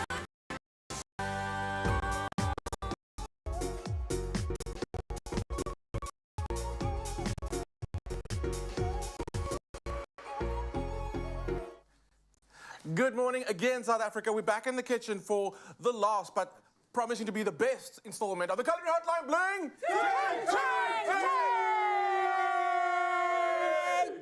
That is a ting, ting, ting. All right, so Abby, we're back in the kitchen. We're finishing off our mince curry. Talk us through the last few steps. Haven't really cooked it. You know what? There's a perception out there that people don't cook their mince. They should cook their mince longer. Okay. Is that right? I must rest early in the morning. I can't even speak English, sorry. But anyway, you need to cook your mince. That's why it's going to go in the Wonder Bag for the whole day. Okay. Because it just And it breaks does, down. yeah. Yes. So I'm just adding my tomato sauce that I cleaned the can. Grateful the recycle. Absolutely. Okay, cover tightly. Where's my lid? Where's my lid? Where's my The lid? imaginary lid Pretend goes the on. lid's coming down. And then it goes Wonder Bag, right? That is going to be, yes. Usually I like to cover it with a little bit of greaseproof paper just to settle it in there, and then cover it, and then, hello, 6 p.m., dinner's ready. Dinner's ready, and dinner looks amazing. Yes, with some rotis. And some rice. Okay, here's the thing though. So let's just imagine this is the rice that you've frozen. Yeah? 100%. And reheated it. And then these are the wraps. And then we spoke about the little tiny gas burner. Yes. I learned from you, working with you years ago, don't toast your wraps in a pan. Yes. If you've got an open flame, toast it on the flame. So much more flavor. That's the one. That's a winner. Exactly. It's like kind of traditional, and it gives you that real street food that you wander around India. Oh, well, for I sure. imagine you do, because I've never been to India, but We're going to go to India. We're going to India. Okay. Now Okay, I need you. I need we're you. baking. Yes. So we're making a chocolate cake. Yes. Okay, what do you need me to do? So in load shedding, if you have the need to make a cake, this is your cake, 20 minutes steamed cake. But even if it's not load shedding, make it. And if you don't want to make it in load shedding, then go to Woolworths and buy a beautiful cake. There's your ultimate cake hack. Go to Wendy's. Okay. Oh, no, Want me that's to do not this going to for work. you? Yes, but Okay. you need a harder one, hey? I will Get make... a spoon. I'll There we get go. one for you. There we go. Okay. And we've got this question that we always ask on the show. We're talking cake, and we're going to keep on cooking. But this is about the previous recipe. We're talking about mince. Yes. Do you or have you ever rinsed your mince? No, I haven't rinsed my mince. Have you heard about it? No. So, very interesting. So Africa's tied 50-50 as to people that do rinse their mince and people that don't. It's a 50-50, yeah. Do you rinse your mince? I don't rinse my mince, but Zoe Brown rinses her mince. Shame, she's sitting there. Somewhere she's sitting there, she's getting shivers up her spine because she knows we're talking about rinsing mince. Yeah, but it's a South African thing, apparently, that a lot of people... Hendrik rinses his mince. Does he? Yeah, we're going to phone him. Let's get Jan Hendrik on the phone. Hey, imagine. So, Maybe in Nice, where he stays, mostly. Maybe that's rinsing mince is a thing. Rinsing mince, Okay, so you can use, obviously, Clem, your beater. But it's load shedding, so we... Yeah, load shedding. And you can make this cake 2 days or a week in advance and freeze it, because it's quite a dense cake. Because it's steam. Yeah, and you don't have to cool it to make it into a cake. You can eat it hot with cream or ice cream. Nice. Okay, so I've got some vanilla extract here. Pop that in. 1 bowl. Some good quality cocoa. Self-raising for your baking powder. Okay? And then it's quite dry. If you feel that you need to add a little bit of water, you can. But that is the kind of consistency you need for this cake to work. And you want some, once it's all mixed together, is that when the eggs go in? Yes. Okay. Yes, we're getting to the eggs. We're getting to the eggs. A little bit of water. There we go. Cool. Okay, so these are jumbo-free eggs, so we just cracked 2 in. Yeah. And again, this is a great recipe you can make on that single gas burner. Exactly. Using a little bit of steam. Yeah. Yes, or even in camping site. But anyway, I need to it didn't work. It didn't work. We tried to do the tree. I saw it coming. I saw it coming. I saw it coming. You see, I watch TikTok, hey? Do you? Yes. You needed a perfect aim there. I saw it coming. Another one coming. Just put it in. You can do it to me if you want. No, no. Why not? No, shame. What if it doesn't break? Can I get a volunteer? No. No, it doesn't. It'll work on my head. No, okay, you do it yourself. Do it yourself. Ooh! We do I not didn't mean- endorse this type of behavior. Okay, do not. Oh, okay, egghead. Can we get a medic? Can we get a medic in the kitchen? Oh my gosh, and get the eggshell out. There we I'm sorry, go. I didn't mean to break it like that, but I am a bit hard. You know, I'm hard-fisted. What's that saying, hand-fisted? I don't know. Don't Oh, break gosh. your eggs on your head at home, please. Okay. These eggs, the calcium in the eggshells are strong. Okay, Yeah. you get hurt. It's probably because they're free-range. Because they're free-range eggs. There we go. Give it a good beat. Okay, now we can get that. Okay, let me do that. Okay, so while you just bring it together, then I've got a little home trivia. I don't have a trivia much sauces. So it's nice when the pan doesn't touch the bottom because Got then you. you get a nice even heat like it would be in your Got you.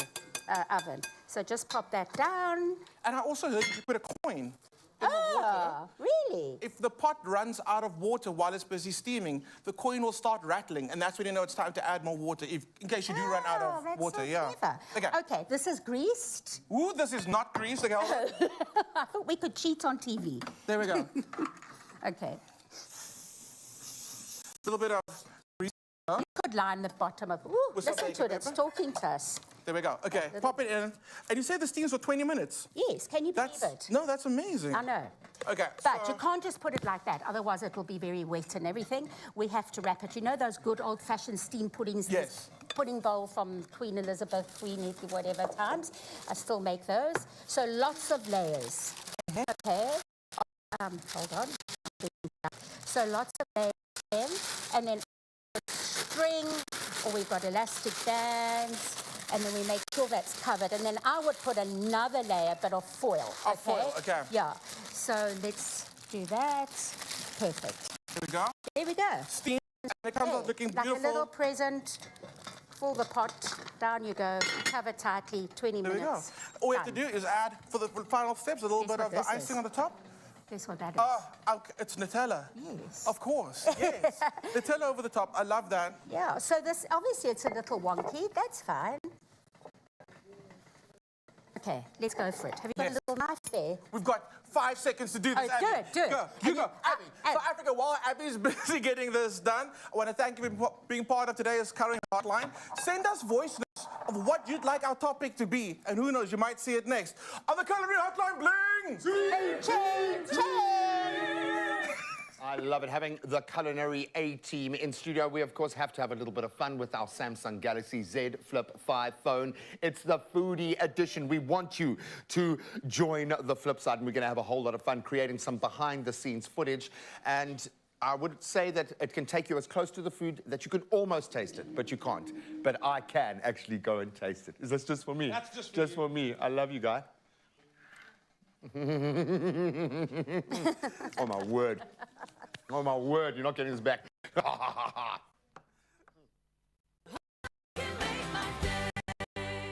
Across women's and men's sports, the fields never looked so wide open as it does this spring. And with 150,000 Rand to be won in the World Sports Betting Spring Stakes on Expresso, catch your favorite breakfast show on Spring Day, the 1st of September from 6 to 9 a.m. on S3. It's a celebration of sport with your chance to be one of 8 lucky viewers spinning the wheel for your share of 150,000 Rand.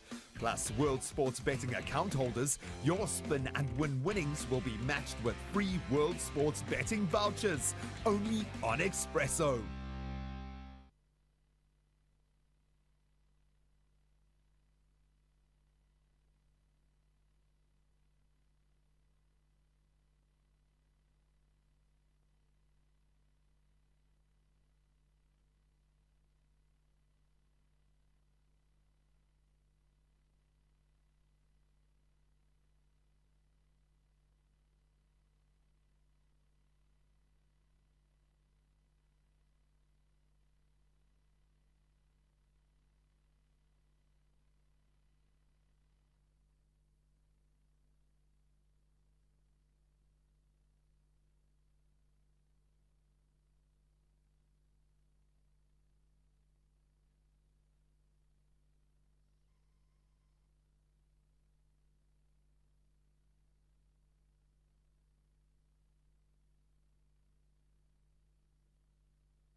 It's my feel-good Welcome back, you beauties. Thank you so much for keeping it dialed in. Joining us is multiple award-winning artist and good friend on the show, Bongaziwe Mabandla, and we're about to play a little fun game called Sip or Spill, where we will be asking the two contestants some questions, and then it's either a chance to sip on a disgusting concoction that's just been handed to the gents, or he spills the truth. So let's get into it. Kalito, are you up for this one? Because you were so enthusiastic before. No, I'm enthusiastic about the show, but when you thrust into this, knowing that Ryle was available, and now I could put here, gee whiz. He was the fastest man across Studio 4 in this instance. This looks like what Ryle... But it must be disgusting because you've got to really think twice about having a sip or spilling the goods, the beans. Okay, so let's start with this particular You question. first. And yeah, because you're a guest, we got to be polite. courteous. Yeah, exactly. What is the weirdest trend you've ever participated in? And it's got to be weird, man. The weirdest trend. I think, okay, I did that whole aging app. Okay. Where you see how you're gonna look like. And was it weird? Did you Yeah, I like found the way you looked? Was it terrifying? Yeah, it was a bit terrifying, but I feel like I don't look very different. So. I look like Colonel Sanders. That's what I just look like, Colonel Sanders. I look like my father. Oh, really? It was so scary. For what it's worth, I know, terrifying. Now I know I looked like my dad. Oh my gosh. Carl, have you ever attempted to learn a TikTok dance? Yes, absolutely. 100%. No, it's what happened was... Show us that dance. There was a few of them that happened back in the TikTok dances. Yeah. You know, remember like prior to TikTok, just before, there was like the floss. Yes. And I tried to learn the floss. Did you do that as well? Yes, I could have. I think we're going to have to see it. What, the floss? I can remember the floss. I don't think I remember it. I think Bongaziwe, with your consent. Sorry, man. Yeah. But I think it was like just like this. Oh, you know? yeah. Come on. Okay. That sort of thing, I think I was... So yes, I did try to... Thank you very much. I appreciate it. Thank you. Drink to that. Yeah, Don't. I want you to sing I just want you guys to become so comfortable that you take a sip just unconsciously. I might try it. Okay, I like this one. Bongi, have you ever fancied a cartoon character? If so, who? Now it gets weird. When you say fancied, as in like proper like fancied, relationship fell in wise. love With a cartoon. with a cartoon character. I had my Aladdin days. I'm just gonna sip. I'm gonna sip. Oh, but are you gonna sip? Yeah. You said Sip and spill, do it. I can show you the world. Give me a second. Oh, this is really disgusting. I didn't think it. I just watched him. Good. Why are you downing it, bro? You want to change your answer? That did look really, really hectic. Is this castor oil? It could be. I don't know It could what be. it It's is, good but for the dude, the throat. way I don't know. Why do you gulp? But you must. Pops, I think she put some I might have a nasty in there. problem with the rest of the day. It's a fast-moving Wednesday. Yes, it is. Yeah. Oh, that's funny. Carl, what is the weirdest thing you have ever bought? And it's got to be weird, man. Oh, I bought. So when I moved into my first flat, I bought a mattress, right? But with the mattress, the guy said I got this thing, and it was it's like an antenna thing that gives you Wi-Fi from like big distances. And I figured I'm gonna buy this thing. It didn't work in the end, but it was the strangest thing that I took home because it was not part of the budget. And I had this little briefcase that had a little satellite dish in it. It was a satellite dish. It was like a little thing. So I feel like that's the weirdest thing. I was supposed to get a mattress, and I came back with a dish. A Wi-Fi dish. Yeah, apparently. Are there any other I did Wi-Fi not connect dishes out Wi-Fi. there? No, there was like a... That is quite state-of-the-art weird, man. nothing. That is quite weird. Boggy, what is the one thing you would do if you knew there were no consequences? I can show you. Oh, wow. Shining, shining. If I knew, what's the one thing I would do? You would sip that drink. That's what you No. I've definitely had too much of this castor oil. And there's some peppers here as well. What would I do? Definitely get rich, you know. That's in that way, like Bonnie and Clyde vibe. Yeah, like any way I could do, anything I could do, would like to get like just filthy rich. Just like do Oh, now we've got him thinking about it, which is the problem, bro. I can see the glint in your eye, dude. I have a feeling you will end up filthy rich in the convention. Yes, you will. Through hard work. Yeah, exactly. Boo. Boo for hard work. Carl, what's the most childish thing you still do? It's childish. Interesting. Kind of our relationship. Yes, I know. No, I think the whole. I still, wherever I can, I sing out loud. I think it's. I mean, Like how? How do you do that? I'm just saying, like if I'm there, then I just. Here, for instance, you just sing like this. I just sing. I just go. Yeah. You know. Like that. What, you want me to sing? Yeah, I'd love Next to. to a singer, Bongizime. Yes, I would just sing like a song, you know, just... What song would Wise men say only fools rush in, but I can't help falling in love with you. Oh, you know, that's my girl and my song, eh? You know that's our song, boy.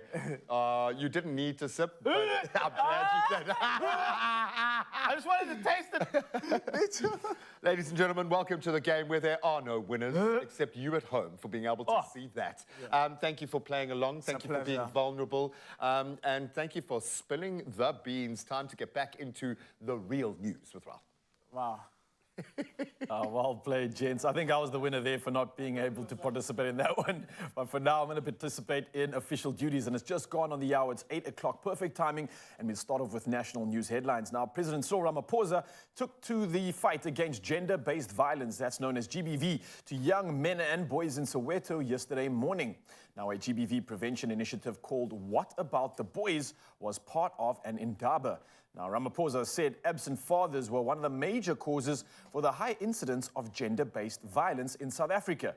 Now, he said young boys need role models and present father figures. Now, the event was attended by the Minister of Basic Education, Angie Motshego, and the hundreds of Gauteng schoolboys. Well, carrying on with national headlines right now, State Prosecutor Selo Matloko told the Bloemfontein Magistrates Court yesterday that Dr. Nandipa Magudumana is likely to evade trial should she be granted bail. Now, the state's opposing Magudumana's bid to be granted bail, and she's facing charges of fraud, violation of the body, and arson after she allegedly helped convicted murderer and rapist Thabo Bester escape from prison in May 2022. Now, Matloko said bail conditions would not prevent her fleeing the country, and she evaded the police for 11 months and has no respect for the law. Now, the case continues today. Well, from our national news headlines, let's head over to international news. Now, a man in Uganda faces the death penalty after being charged with aggravated homosexuality. Now, the 20-year-old is the first to be prosecuted for the offense under tough new anti-LGBTQ legislation signed into law in May. Now, the East African nation has among the harshest anti-LGBTQ laws in the world, and anyone convicted of engaging in homosexual acts either faces life imprisonment or the death penalty. Now, the anti-LGBTQ legislation has drawn widespread criticism outside the country and earlier prompted the World Bank to halt loans to Uganda.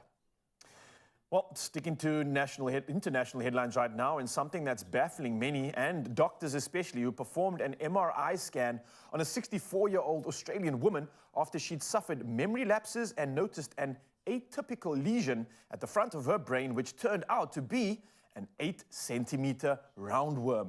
Whoa. Now, researchers said it was a common thing in kangaroos and pythons, but not in humans.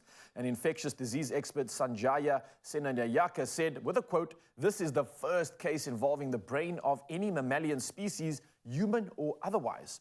Now, it's believed the woman was infected after foraging for edible shrubs, likely contaminated with parasitic larvae shed in snake feces. Oh. Interesting stuff indeed, but it gets more interesting than that, and I leave you with this headline right now: vultures, yes, especially injured ones. Now, they are well looked after at the Valpro Care Centre at Hartbeespoort near Pretoria. And now it will even be better with the Care Centre's announcement that their dream goal of an on-site hospital has been fulfilled. Yeah, the Care Centre is a rehabilitation program for endangered vultures from across southern Africa. Now, it presently cares for some 300 birds. Several have had their wings amputated after banging into overhead power lines, which is a common occurrence. And although many won't make it if released into the wild after rehab, they remain at Valpro, where where they are cared for with love and affection and used for breeding purposes. Oh, a beautiful ending to these headlines, but they carry on right now. We dive into the latest when it comes to sport, and here's the G-Men with it all.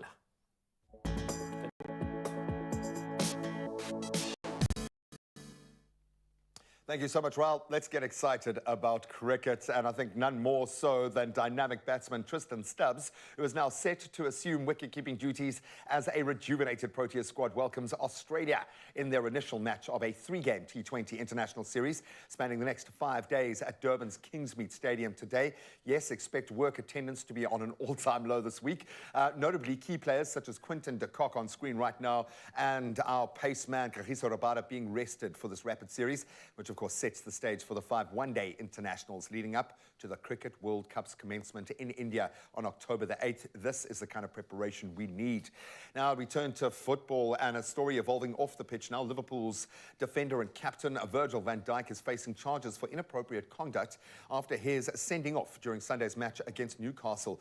Now the red card came after a foul on Newcastle's Alexander Isak in Liverpool's 2-1 win at St James's Park. Hard fought that it was, and the Dutch centre-back contested the decision rather heatedly, engaging in a very heated exchange with referee John Brooks.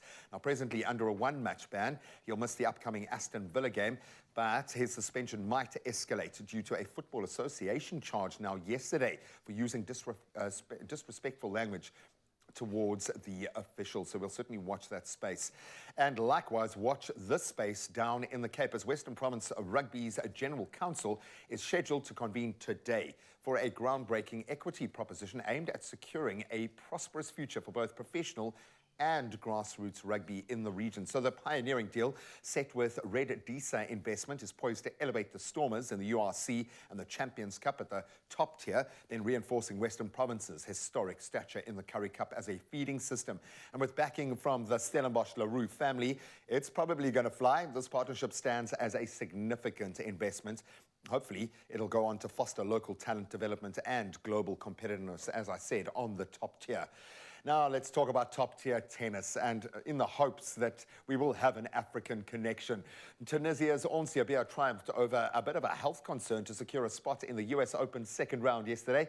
She clinched a 7-5, 7-6 victory against Colombia's Camila Osorio, displaying some real resilience and determination to overcome the physical battle. Jabeur is currently seeking her maiden Grand Slam title after enduring 3 heart-wrenching final losses since 2022. Let's hope the mind is strong for this one, as she now will be facing Chechen Linda Noskova in the second round. And that's where we leave our sport for this beautiful Wednesday morning. Time to look at the roads one last time before we let you head off for work, and Carl's got the latest.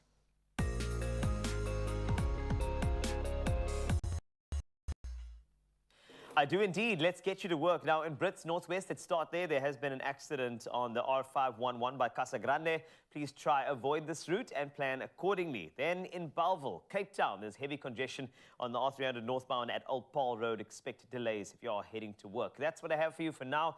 Good luck. Be safe on those roads. Let's take a look at your weather.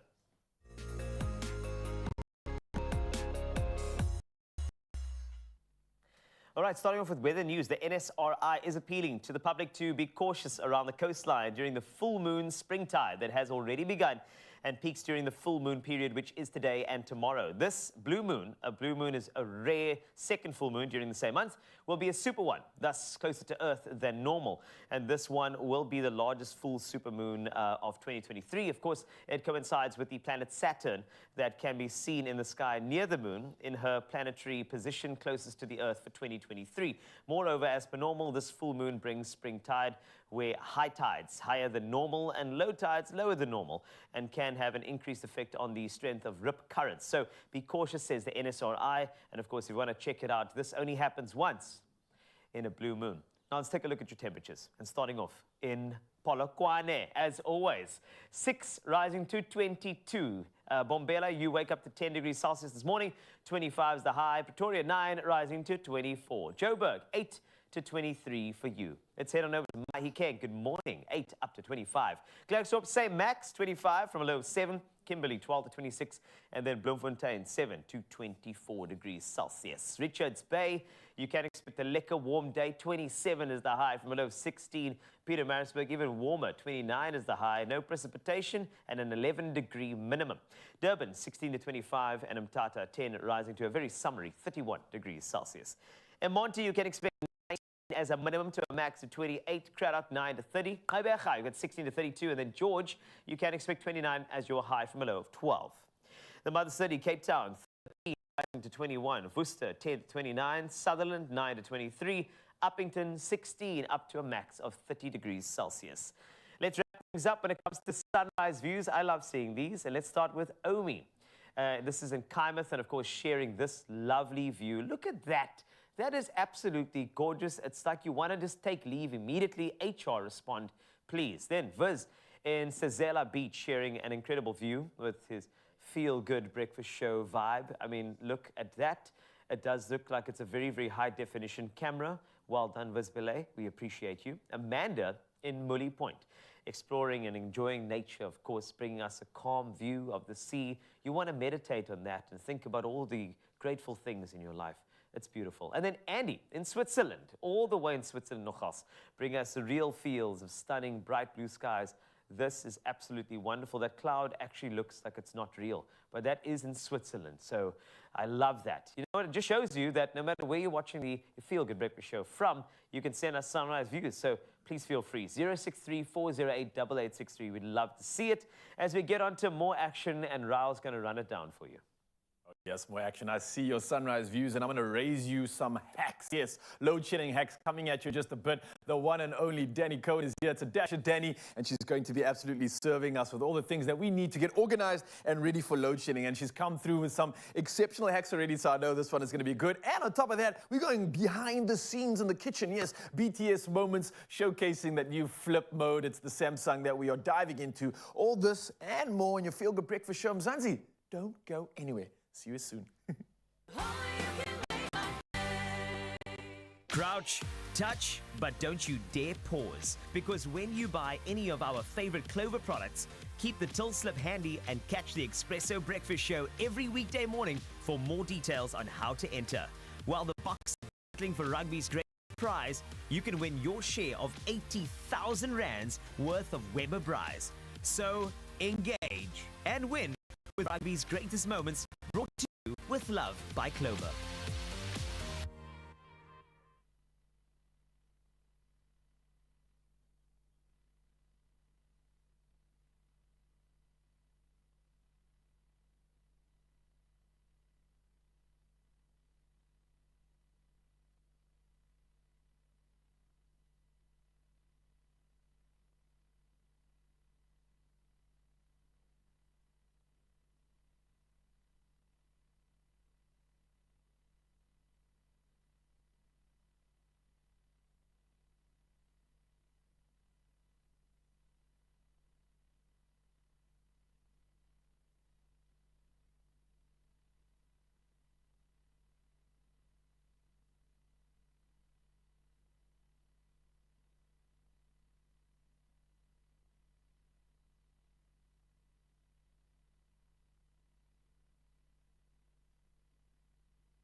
It's my feel good.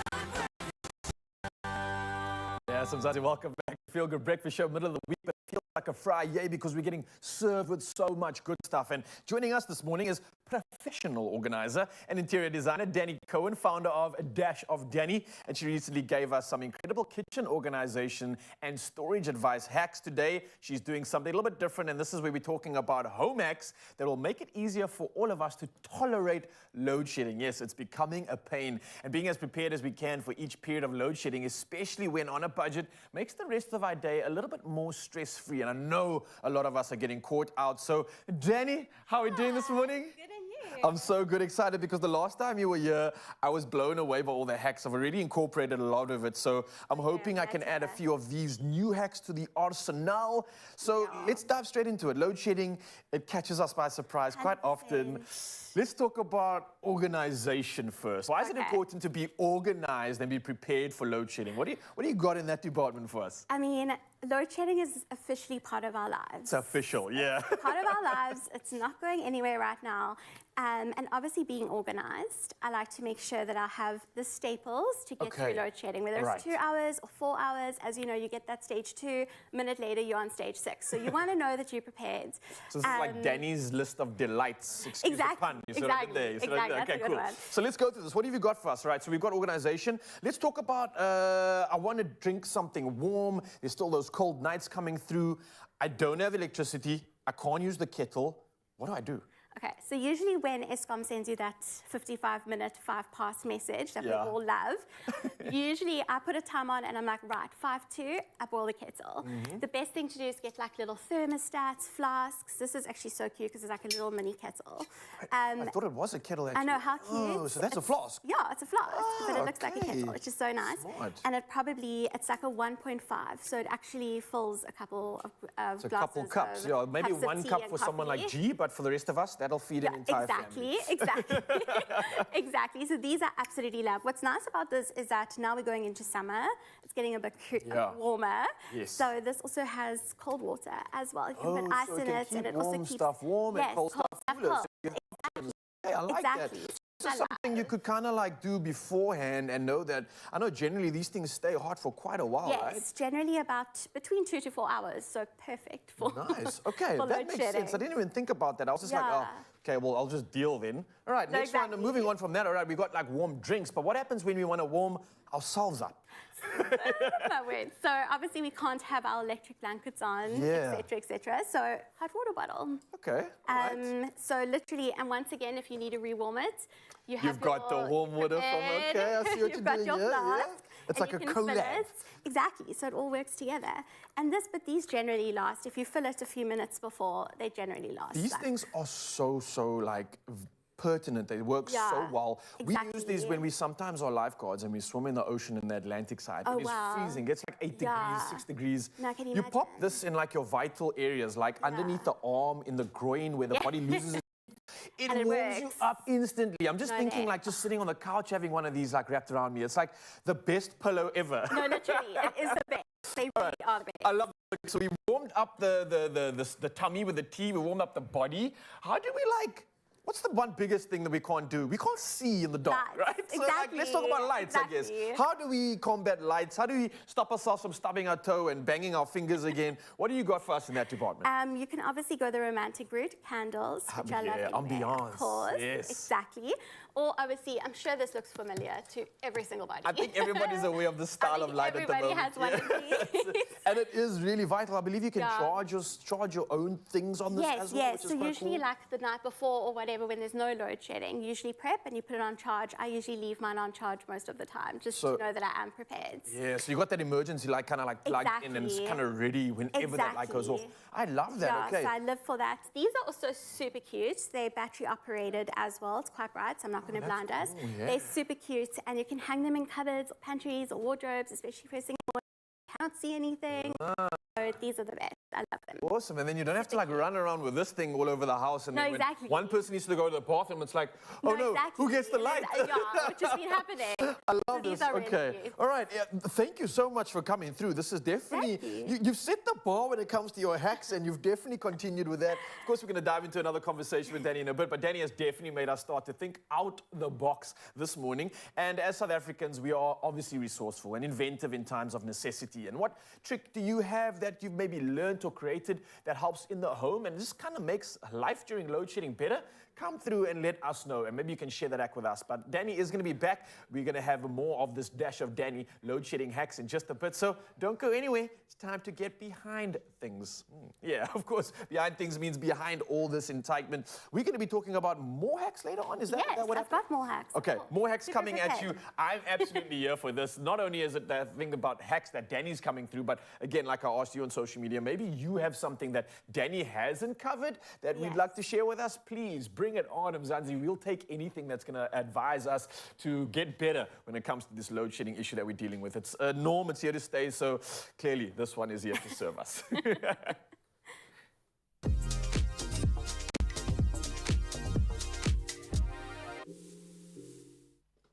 So on your Feel Good Breakfast Show, we love giving you guys some insightful tips, some tricks, few hacks to make life so much easier. So you're officially invited to Behind the Scenes. And we are now live with our Samsung Galaxy Z Flip 5. It is a game changer. Yes, it is time to join the flip side. What I love about this amazing phone is the angles that it gives you. The Pro camera allows you to shoot food in a way that is going to blow your mind. Gorgeous angles, creative angles that you wouldn't have discovered before.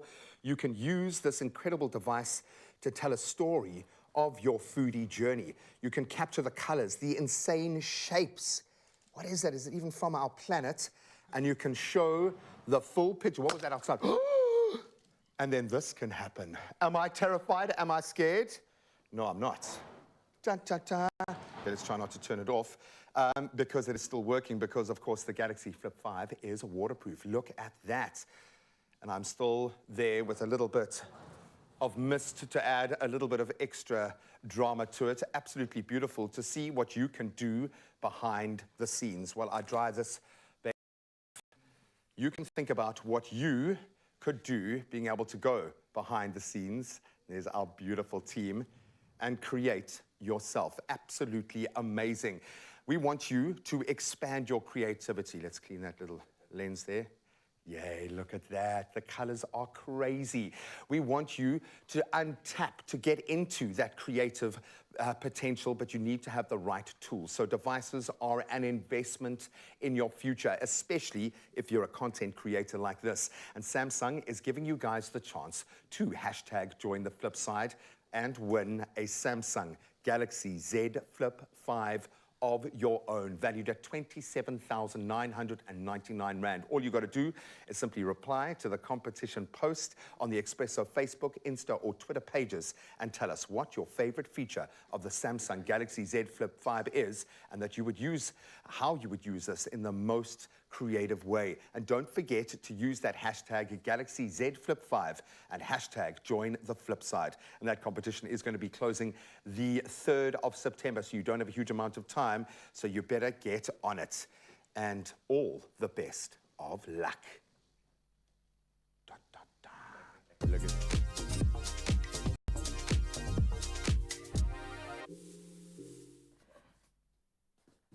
And Flip, we've got such a lovely show for you. In fact, coming up, we are going to give you a rundown of just some tips and tricks for caring for your baba during pregnancy as well as postpartum. And then, of course, baby shower gifting ideas. If you are stuck and you've got a baby shower coming up this weekend, we got you covered. This is your Feel Good Breakfast Show. Stay right there.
It's my feel-good Introducing new Panado Pediatric Syrup 5ml sachets. They're really convenient to pack and easy to use, so you're always prepared for pain and fever anytime, anywhere. Welcome back to your Feel Good Breakfast Show. This is Expresso, and caring for yourself during and post-pregnancy is not only a gift unto yourself, but also to your entire family. After all, being well taken care of makes you feel like you can conquer anything that comes your way, even motherhood. And this morning, we have a panel of strong women to unpack the topic further. Obstetrician and gynecologist Dr. Kim Sontag is here, registered counselor Tammy Cruz, and mom to 11-month-old baby Taryn Fester is here. Did she get sleep? We will find out. Welcome, everybody. Hi. Hi. So let's talk very, very quickly, postpartum. It seems like quite a technical type of term, and I think, Doctor, if you don't mind, for the layman, what is postpartum, and essentially what type of challenges does this bring on to a mom? So the postpartum period is basically from the time of delivery of the baby or giving birth till 6 weeks after that. And that is essentially the postpartum period. And then after 6 weeks, or roughly round about then, you would be back to your pre-pregnancy physiological state. And then the challenges that you would face, there's quite a lot of physical challenges, obviously recovering from the delivery, your body going back to how it was before you were pregnant, and then also a lot of hormonal changes and emotional challenges. Lovely. In a nutshell, that was fantastic. But I think on a psychological level, and this is where, Tammy, you can come in, postpartum. Let's take a look at some of the psychological sort of aspects and features of postpartum that you found. So there's a little bit of a difference between baby blues that sort of lasts just a few days versus postpartum depression, which sort of lasts months, weeks, and years if sort of it goes untreated.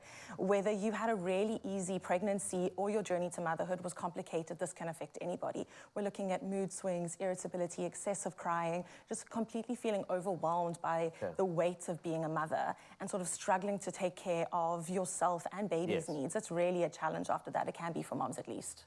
And now we have a mom right here. 11 months ago, you had this, you know, beautiful baba. And of course, now we are here this morning. Number one, did you sleep? I did. Okay, cool.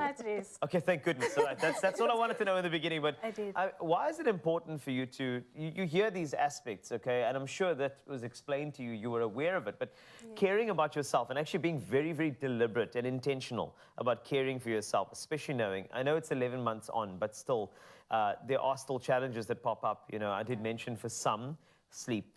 For others, it's about acceptance, the rhythm of the household, the routine. So how have you gone about being deliberate in terms of caring for yourself, and why do you think it's important? So, I mean, besides the major surgery, I mean, that's what it is to have a kid. For me personally, it's like there's a lot of mom guilt that's like surrounding you all the time, and it like consumes you, and you just need to sometimes just take a step back and be like, my kid, I need to do this for my kid. My kid is looking up to me. I need to look after myself so that I can look after my kid. So mom guilt is crazy. A lot of it stems from social media and from other moms, believe it or not. And sometimes you just need to take a step back and just be like, what is best for myself? What is best for my kid? And of course, naturally, they say that some of the aspects of motherhood in the beginning can be a bit of a headache. And I mean, let's talk about deliberate, like sort of, you know, intentionally here. Pain management, things like that after major surgery, etc. Of course, you have a baby in the household as well.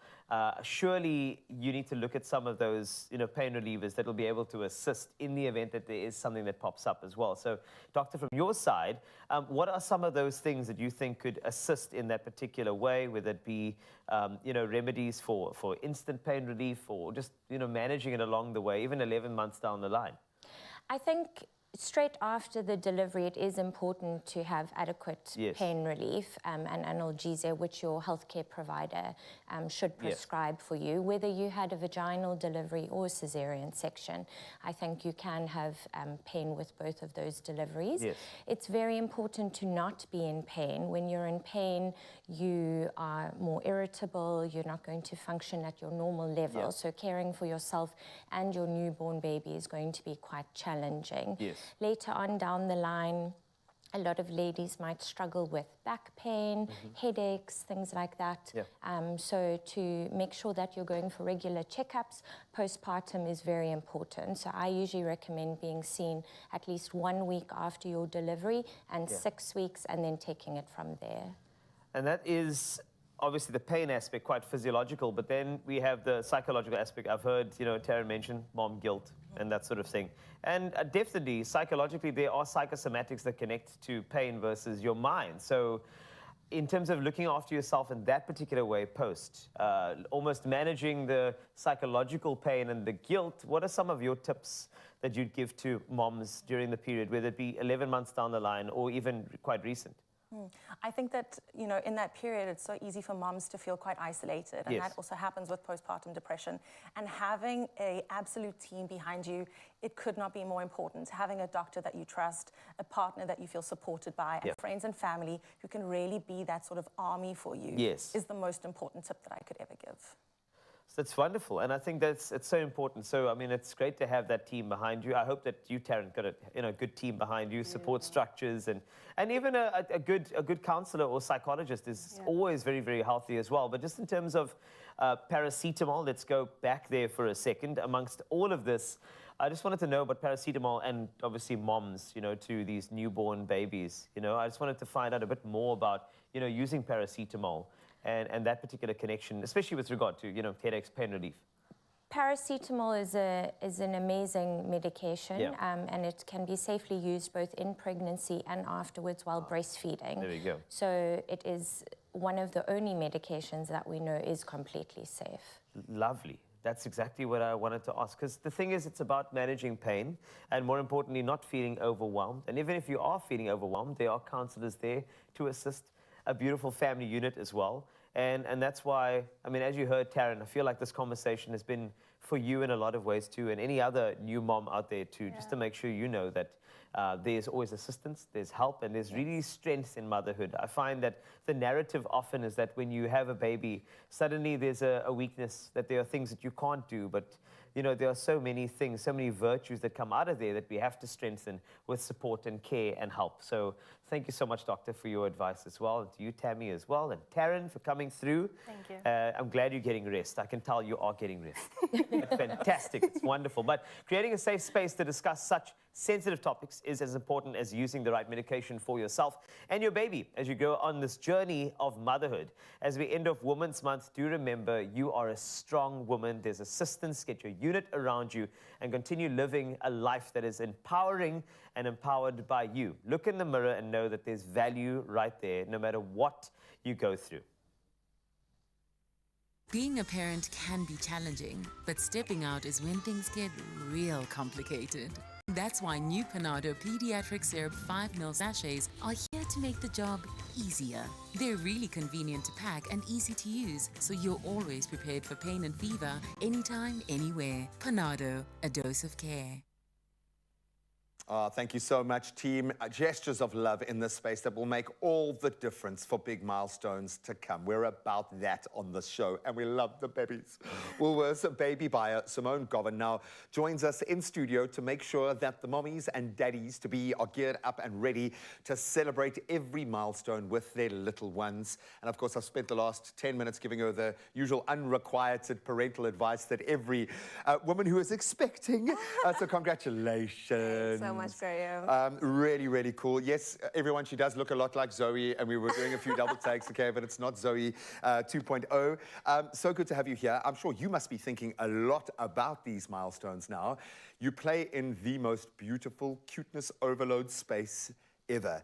If you were throwing a baby shower, and I'm saying, you know, let's fish there a little bit because you're going to be having one of those. Yeah, exactly. What does the perfect baby shower look like, and how do you construct the right gift? Okay. So, I mean, us at Woolies, we've curated such beautiful themes this season. There's a boy theme, a girl theme, a unisex if you don't know your gender of your baby yet. And within that, there's sleep sacks, muslin burp cloths, blankets, the cutest outfits. I mean, the checklist is endless. You want to go in and you want to buy the full range for your baby. Because it's kind of a statement, because you're wanting to get, you know, obviously the recipient as excited as you are, but it needs to be functional. It needs to be an investment. So you can spend a little bit more, splurge a little bit more for baby showers because it's special. Definitely. And so when you're considering what to buy, what sort of mindset should you have, or how do you approach that? So, I mean, if you're a guest at a baby shower, I always say, choose something that mom and dad's not going to buy. Choose that cute factor that when the gift is open, it's that emotive, it's that emotional connection. So something that mom and dad, is not going to buy for themselves. That's special. Yeah. That's really special. And that's why you can look at the investment pieces. And I know it seems crazy because these babies grow so quickly that you're going to spend money on something like that as a fashion item. Yes. Just put your baby in one of those dresses just once, and then it'll be worth it 100 times over. Quality is key, and I speak from experience of having 2 kids and leaning on your range as I've gone. You need the muslin cloths, you need the clothing to hold its shape, the textures need to be baby friendly. What do we need to consider when looking into buying a good quality item for our baby? So, I mean, as Woolies, you know, we pride ourselves in our quality. If you touch and feel, it's so soft. You want the softness on your baby's skin. You want that first touch of that vest, that sleep suit. Quality that's not going to compromise, that you're not going to compromise on. Their skin is so soft. The barrier is just growing and developing. You know, you need to protect And that. we have the softest fabrics, I mean, I must say, in the marketplace. I know. If you made adult onesies out of the same material, you would sell out. All of that being said, we have got some gorgeous items here. You've spoken about the boys and the girls' themes, but within that, there is still a lot of latitude to play for the right girl, the right boy, the right parent. What's new? Talk us through some of the outfits and the items that have stood out for you. Let's just show you a few things. I mean, the sleep sack, so important. I mean, this is the girl version over here, the boys and the little unisex. The unisex is my favorite. I'm a neutral mom. This is what I love to play in. It is very, very cute. Yeah, and remember, your baby doesn't really understand. It's you that's going to be sitting in that room looking at these patterns and designs, so it must be pleasing to you. I mean, the little Sherpa sleep suit, the little gown for little baby, basically that's what it is. Oh, my word. Something new for us this season is our 2-way sleep suit. We spoke about functionality, practicality for mom and dad. It's a 2-way zip. Oh, bless you, child. Which is amazing. Well, and look, the dads generally get like resigned to nappy duty. So the easier you can make that part of the process for the dads so that they can enjoy that quality time, the better. But that is brilliant. That's a game changer. Wow. And then a key call out for us is our rompers for the season. Beautiful graphics, colors. I mean, this is my favorite, black and white. I belong to a cool dad and a fab mom. Just playing on those emotions. Yeah, I mean, this is down for a baby shower gift. The fact that you can make it a bit cheeky, that you can have a bit of a laugh in there as well. When we talk about those statement pieces, absolutely beautiful. You've got a little boy on the way. If there was one thing that you know you would take here for him, what would it be, do you think? Okay, I'm not going to be biased, but I mean, this mix and match tees and shorts. I mean, touch and play, the little toweling, the little pocket. Oh, that's beautiful. And then they paired with the most beautiful fleece shorts. It's absolutely gorgeous. And can I tell you the crazy thing is, and my daughter's probably going to curse Woolies because the quality is so good that she's getting hand-me-down stuff from her brother, T-shirts and shorts and stuff that he's had for like 3-4 years that still look new. You guys have nailed it. All the best for the rest of your journey. Thank you so much, Greg. Absolutely perfectly poised to guide us through the baby journey. Woolies babies are sorted. Woolies Babes has something for literally every milestone, plus a very wide selection of items that make the perfect baby shower gift for baby and for the expectant parents as well. So shop all your baby needs at Woolworths, in-store, online, and on the app. And if we've made you really, really broody, I am so sorry. And that's to the husband. Sorry, guys. Beautiful. Like a fashionista. Do you think that my... They're so pretty. It's called a dungaree. Dungaree. Chocolate underwear. What if your clothes were made out of bacon? It would be so funny. But I can eat my clothes.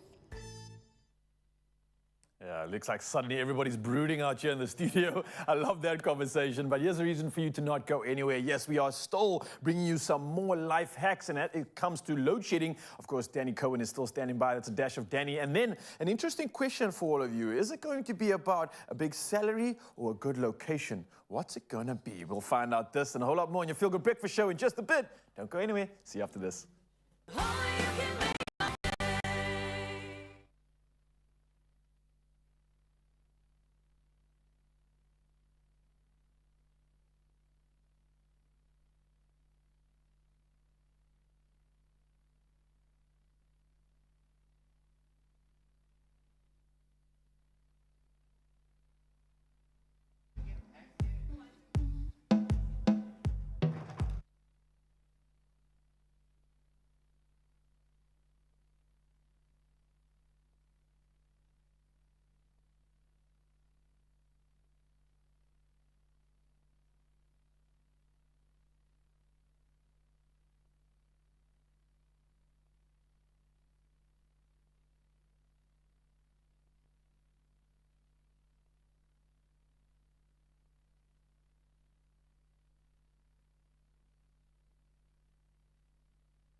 It's my Feel Good.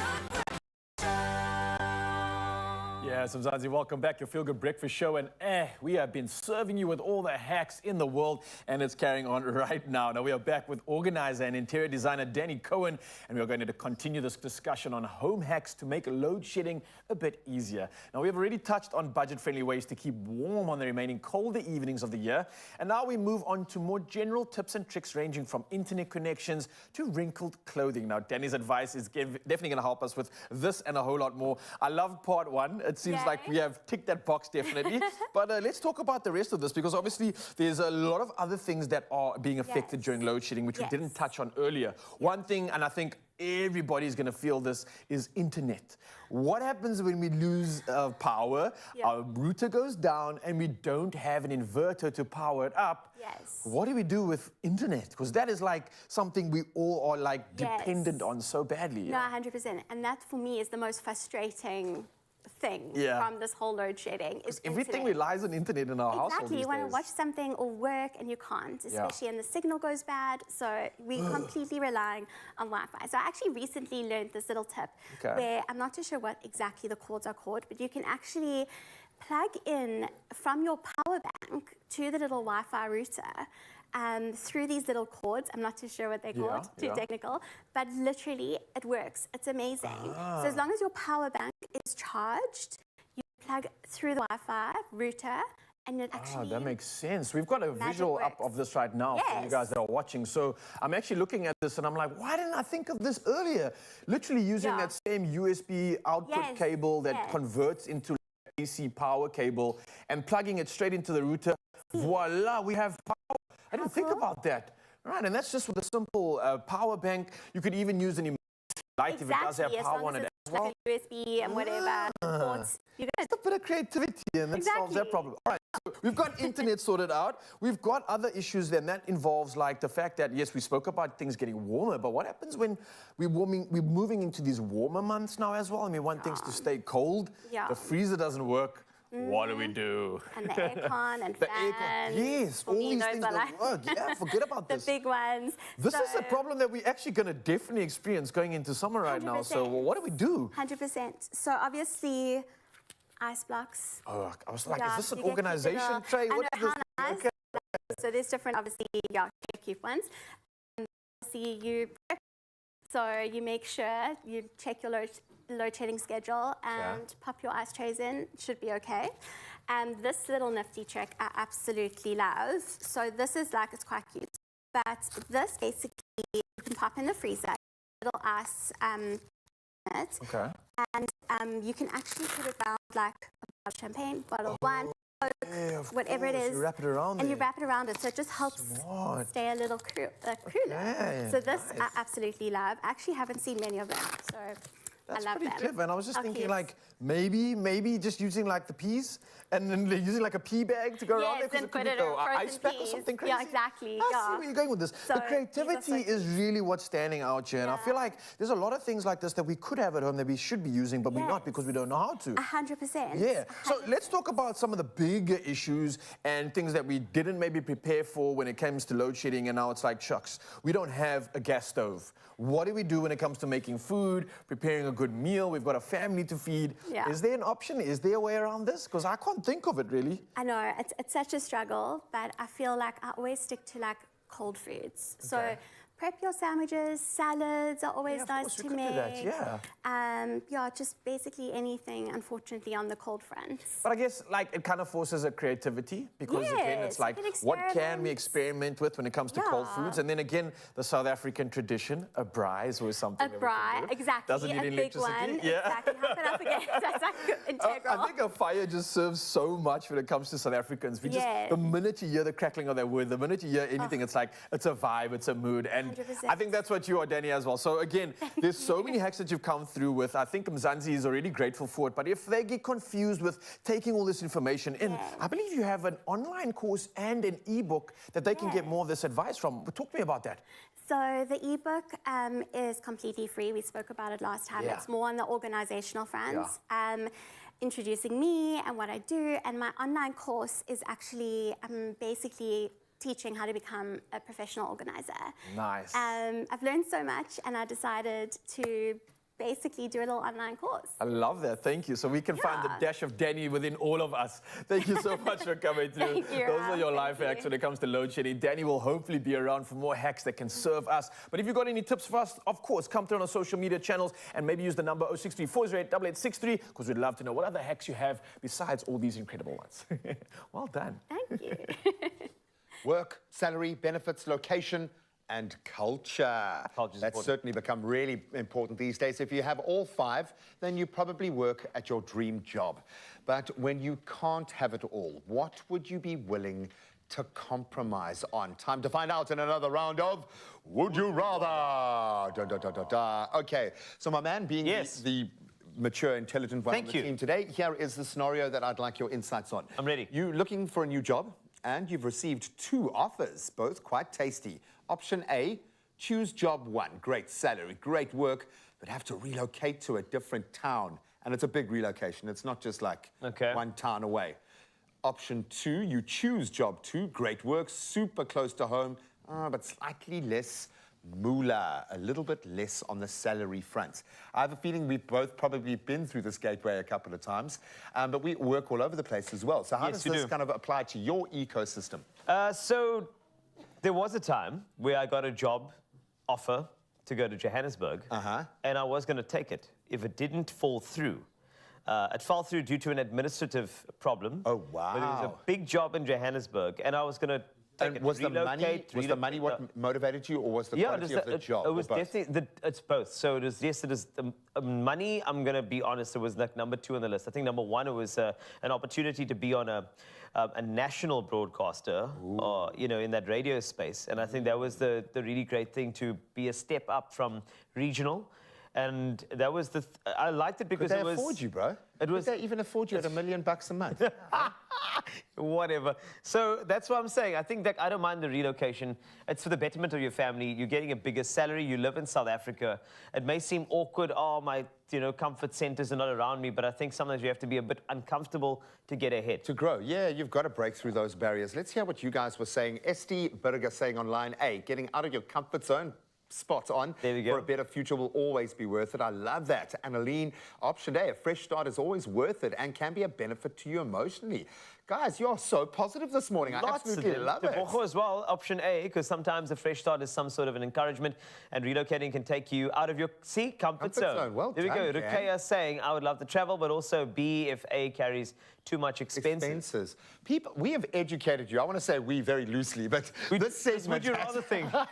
It has really landed with me that sometimes the best parts of life do require a bit of sacrifice. Yeah. But you've got to think clearly about it. An exercise like this is always helpful to determine what matters most to you. And it is so important to remember that our needs do change as we get a little bit older. So just take the time. Check in with yourself, very important. Have conversations like these and ask yourself if you are indeed really happy where you are right now. It's never too late to make that change. Mabel, check this. With a MyGoals premium account, you get 12 free airport lounge visits. 12? Yeah. God, David, when are you busy planning your next getaway during office hours? Aman.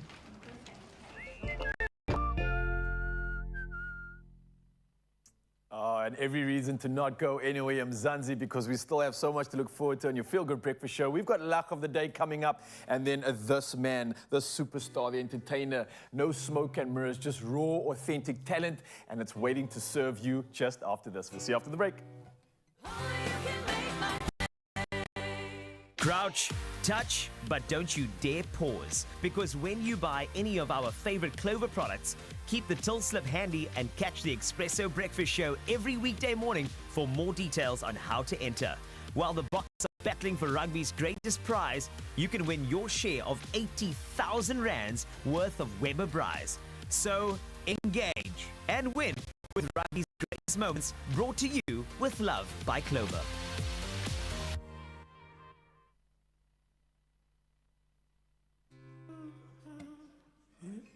The thing is that I have to wait till...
Oh, welcome back to the show. This Expresso on S3. We're about to wrap up, but first we have to get you laughing. I'm not choking on a muffin, I promise you. I didn't just try and eat a muffin right now. Not at all. So a mother asked her children how many kids they want to have when they are all grown up. As a parent, I can imagine this is going to be amazing. Let's take a listen to some of those numbers.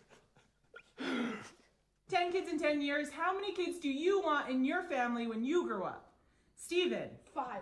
Christopher. 2. William. 2. Ryan. 1. Spencer. 10. Max. None of your business. Thomas. 1. Henry. Yes, a Max in every family. Lily. 3. Peter. 98. It's Peter for me, man. They're like 98. My daughter's going through a bit of a Max phase at the moment. None of your business, okay? I will decide when I want to decide. Absolutely beautiful. Well, it's been the most positive, wonderful show, so we can only end it with that kind of energy. Gentlemen, please oblige. Oh, yes, it's a vibe, and this is the best way to end the show right now with this incredible talent. Mungasiziwe is still here with us. I just want to chat to him one last time before we head over to the live realm of things. Of course, we are going to be going to YouTube and Facebook. But before we do that, brother, I got to ask you, man, you are so raw, so unique, so talented, and it goes beyond just music, right? Because you've eventually actually now expanded into the film industry space as well. You've done something incredible. This was a creative process that you got to be involved in with The Child Inside. Talk to me about this project. Talk to me about everything that involved this talent that you've discovered now. So I did start off as an actor when I started. Oh, okay, okay. So basically, this was like more of like a film, but it scored with my music, one of my songs. So it was just a great experience to not have like a traditional sort of music video, but to play a character and and to just do something that's just a little bit different. Oh, and I can feel everything different about your music already. That was the thing I said. It feels like the gravity of it all is like a cinematic score in every song. So, Mzansi, once again, you get to be entertained right now. This is Bongasizwe Mabandla, and it is a song called Soze. My friend, the stage is yours. Take it away.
Wow.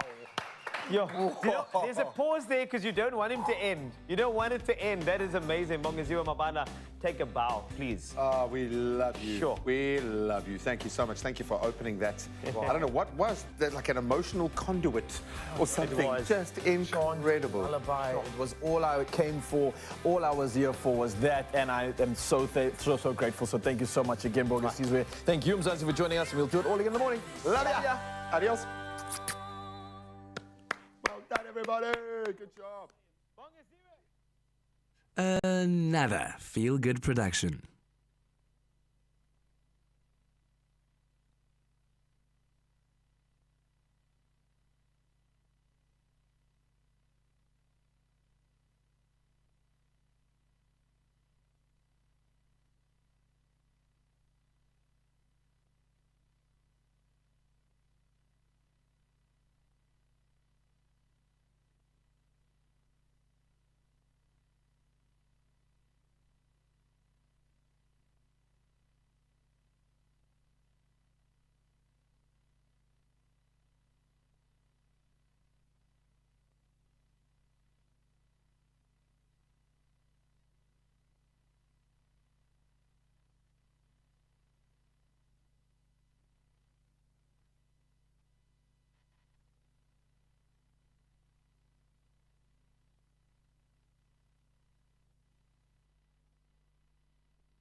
Welcome back, everybody. Live on YouTube, live on Facebook right now. And we are so happy and just privileged, I think, to have the multiple award-winning artist, Bongaziwa Mabandla, in studio.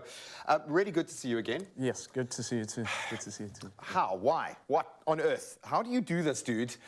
We are sitting there scratching our heads, and I've got a finely tuned kind of mechanism, not musically, but in terms of understanding the formula of what's landing, because we see so many amazing artists go through this journey of becoming, where you can see the talent, but that's not what cracks the code. There is something else. It might be timing, it might be influence, it might be, but with you, it's very difficult to know where it's coming from. Have you got a formula? Where does this start, and how does your music creation process work in your own head? In my own head, I think definitely, before I even thought I would become a musician, I used to be like a big music fan. So I was very serious about like the type of music I listened to. Okay, so you were already emotionally invested, Yeah, in music in general. So I think I didn't know like how much, you know, being a fan of music was actually helping me sort of shape a career. Wow, okay. Because there's so many things that no one taught me when I became a musician. Intuitive. I just like kind of, I guess from holding the roll-on or the brush at home and singing to the mirror, you sort of pick up stuff. Who did you grow up singing, for instance? Who were the artists that got you singing? Because you could probably go in a number of directions with your voice. Yeah, and I have like a variation of musical influences. But I think the most biggest one is Tracy Chapman. Oh, yeah, you see, okay. Now I'm getting a sense, because she's kind of, for me, she's a poet. Yeah. She's a wordsmith. Yes. But she is able to play with melodies and words in a way that is just, it's crazy. And it feels like every performance is slightly different as a result of that. Yeah. And I kind of got the impression that you started with a word, just like love, and then just play. And whatever just flows out of you in that sense. How much of what you do is conscious, and how much is just intuitive, just flowing through that performance? Because it does feel like a flow state kind of vibe that you enter into. I think it's a mixture. I think, you know, we spoke about the fact that I used to be an actor. I think like being an actor and being invested in words and making words coming alive and understanding text and subtext. I've definitely taken a lot of my acting career into my music, expressing emotions and being comfortable to express emotion, yeah. And it is. I think we would struggle to find an artist who's graced this incredible little space of studio floor here that is able to capture emotion in that way. And bearing in mind, there is a language gap between us. Yes. And I feel your music more deeply than I feel 99.9% of the artists that come here. All of us do. So thank you for that. Thank you for having me. I don't know if it's a vulnerability or maybe you're just a genius and we just got to accept the fact. Let's go with the genius. Yeah, let's do that one. And he would be a bank robber if he wasn't doing music, I've heard. What are you going to... Don't laugh. I'm going to play Isipelo, and that's from my previous album, but it's definitely the one song, you know, so many people relate to the most. We are here for that, ladies and gentlemen. Here is Isipelo, Tsabonga Ziwe Mabandla. One last time.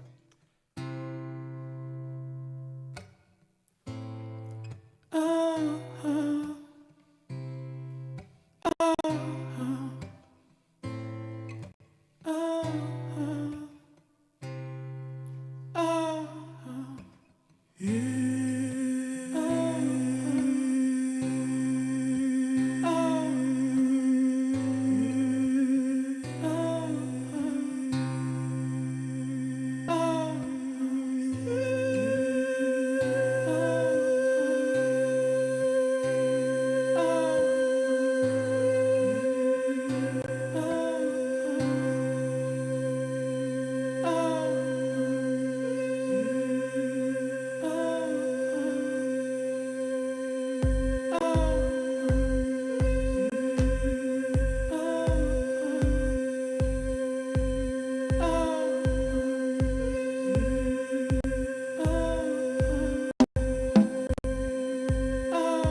Yeah. Does it feel as good as it looks to perform that song?